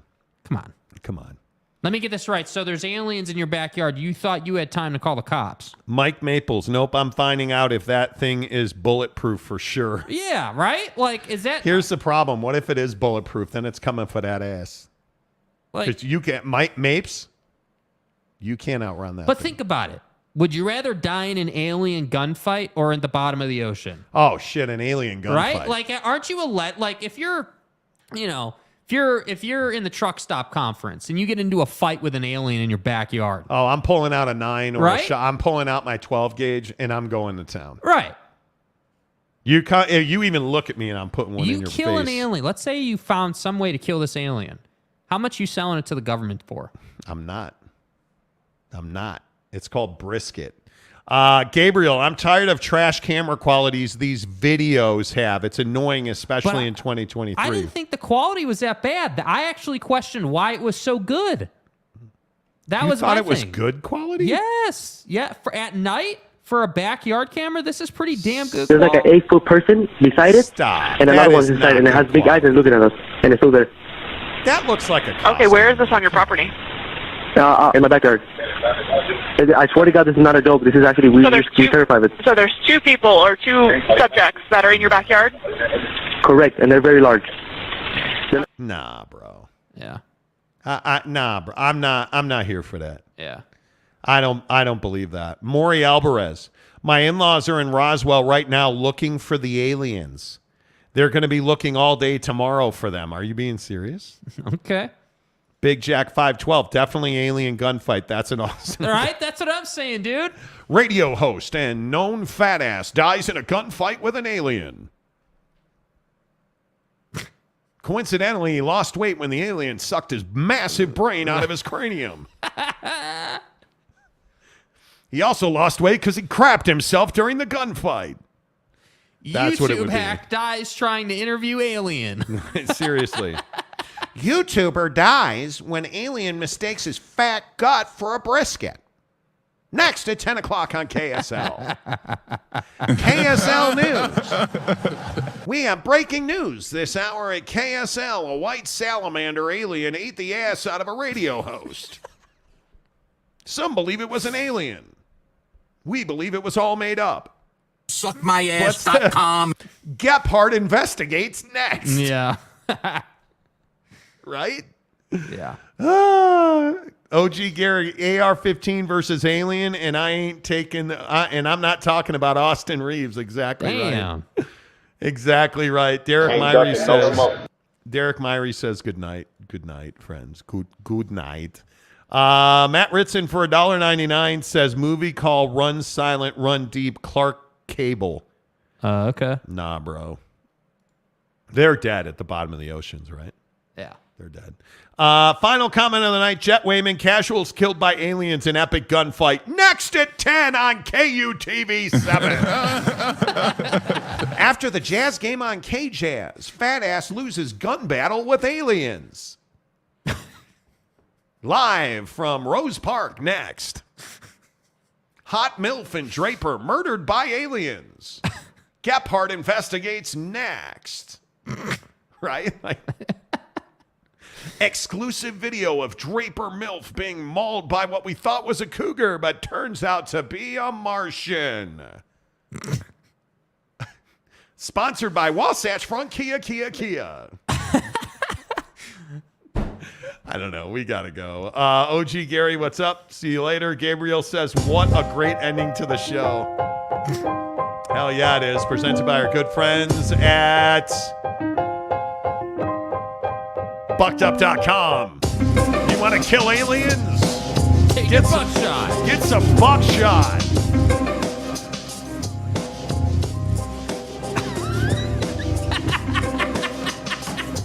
Say goodbye, Jake. Goodbye, Jake.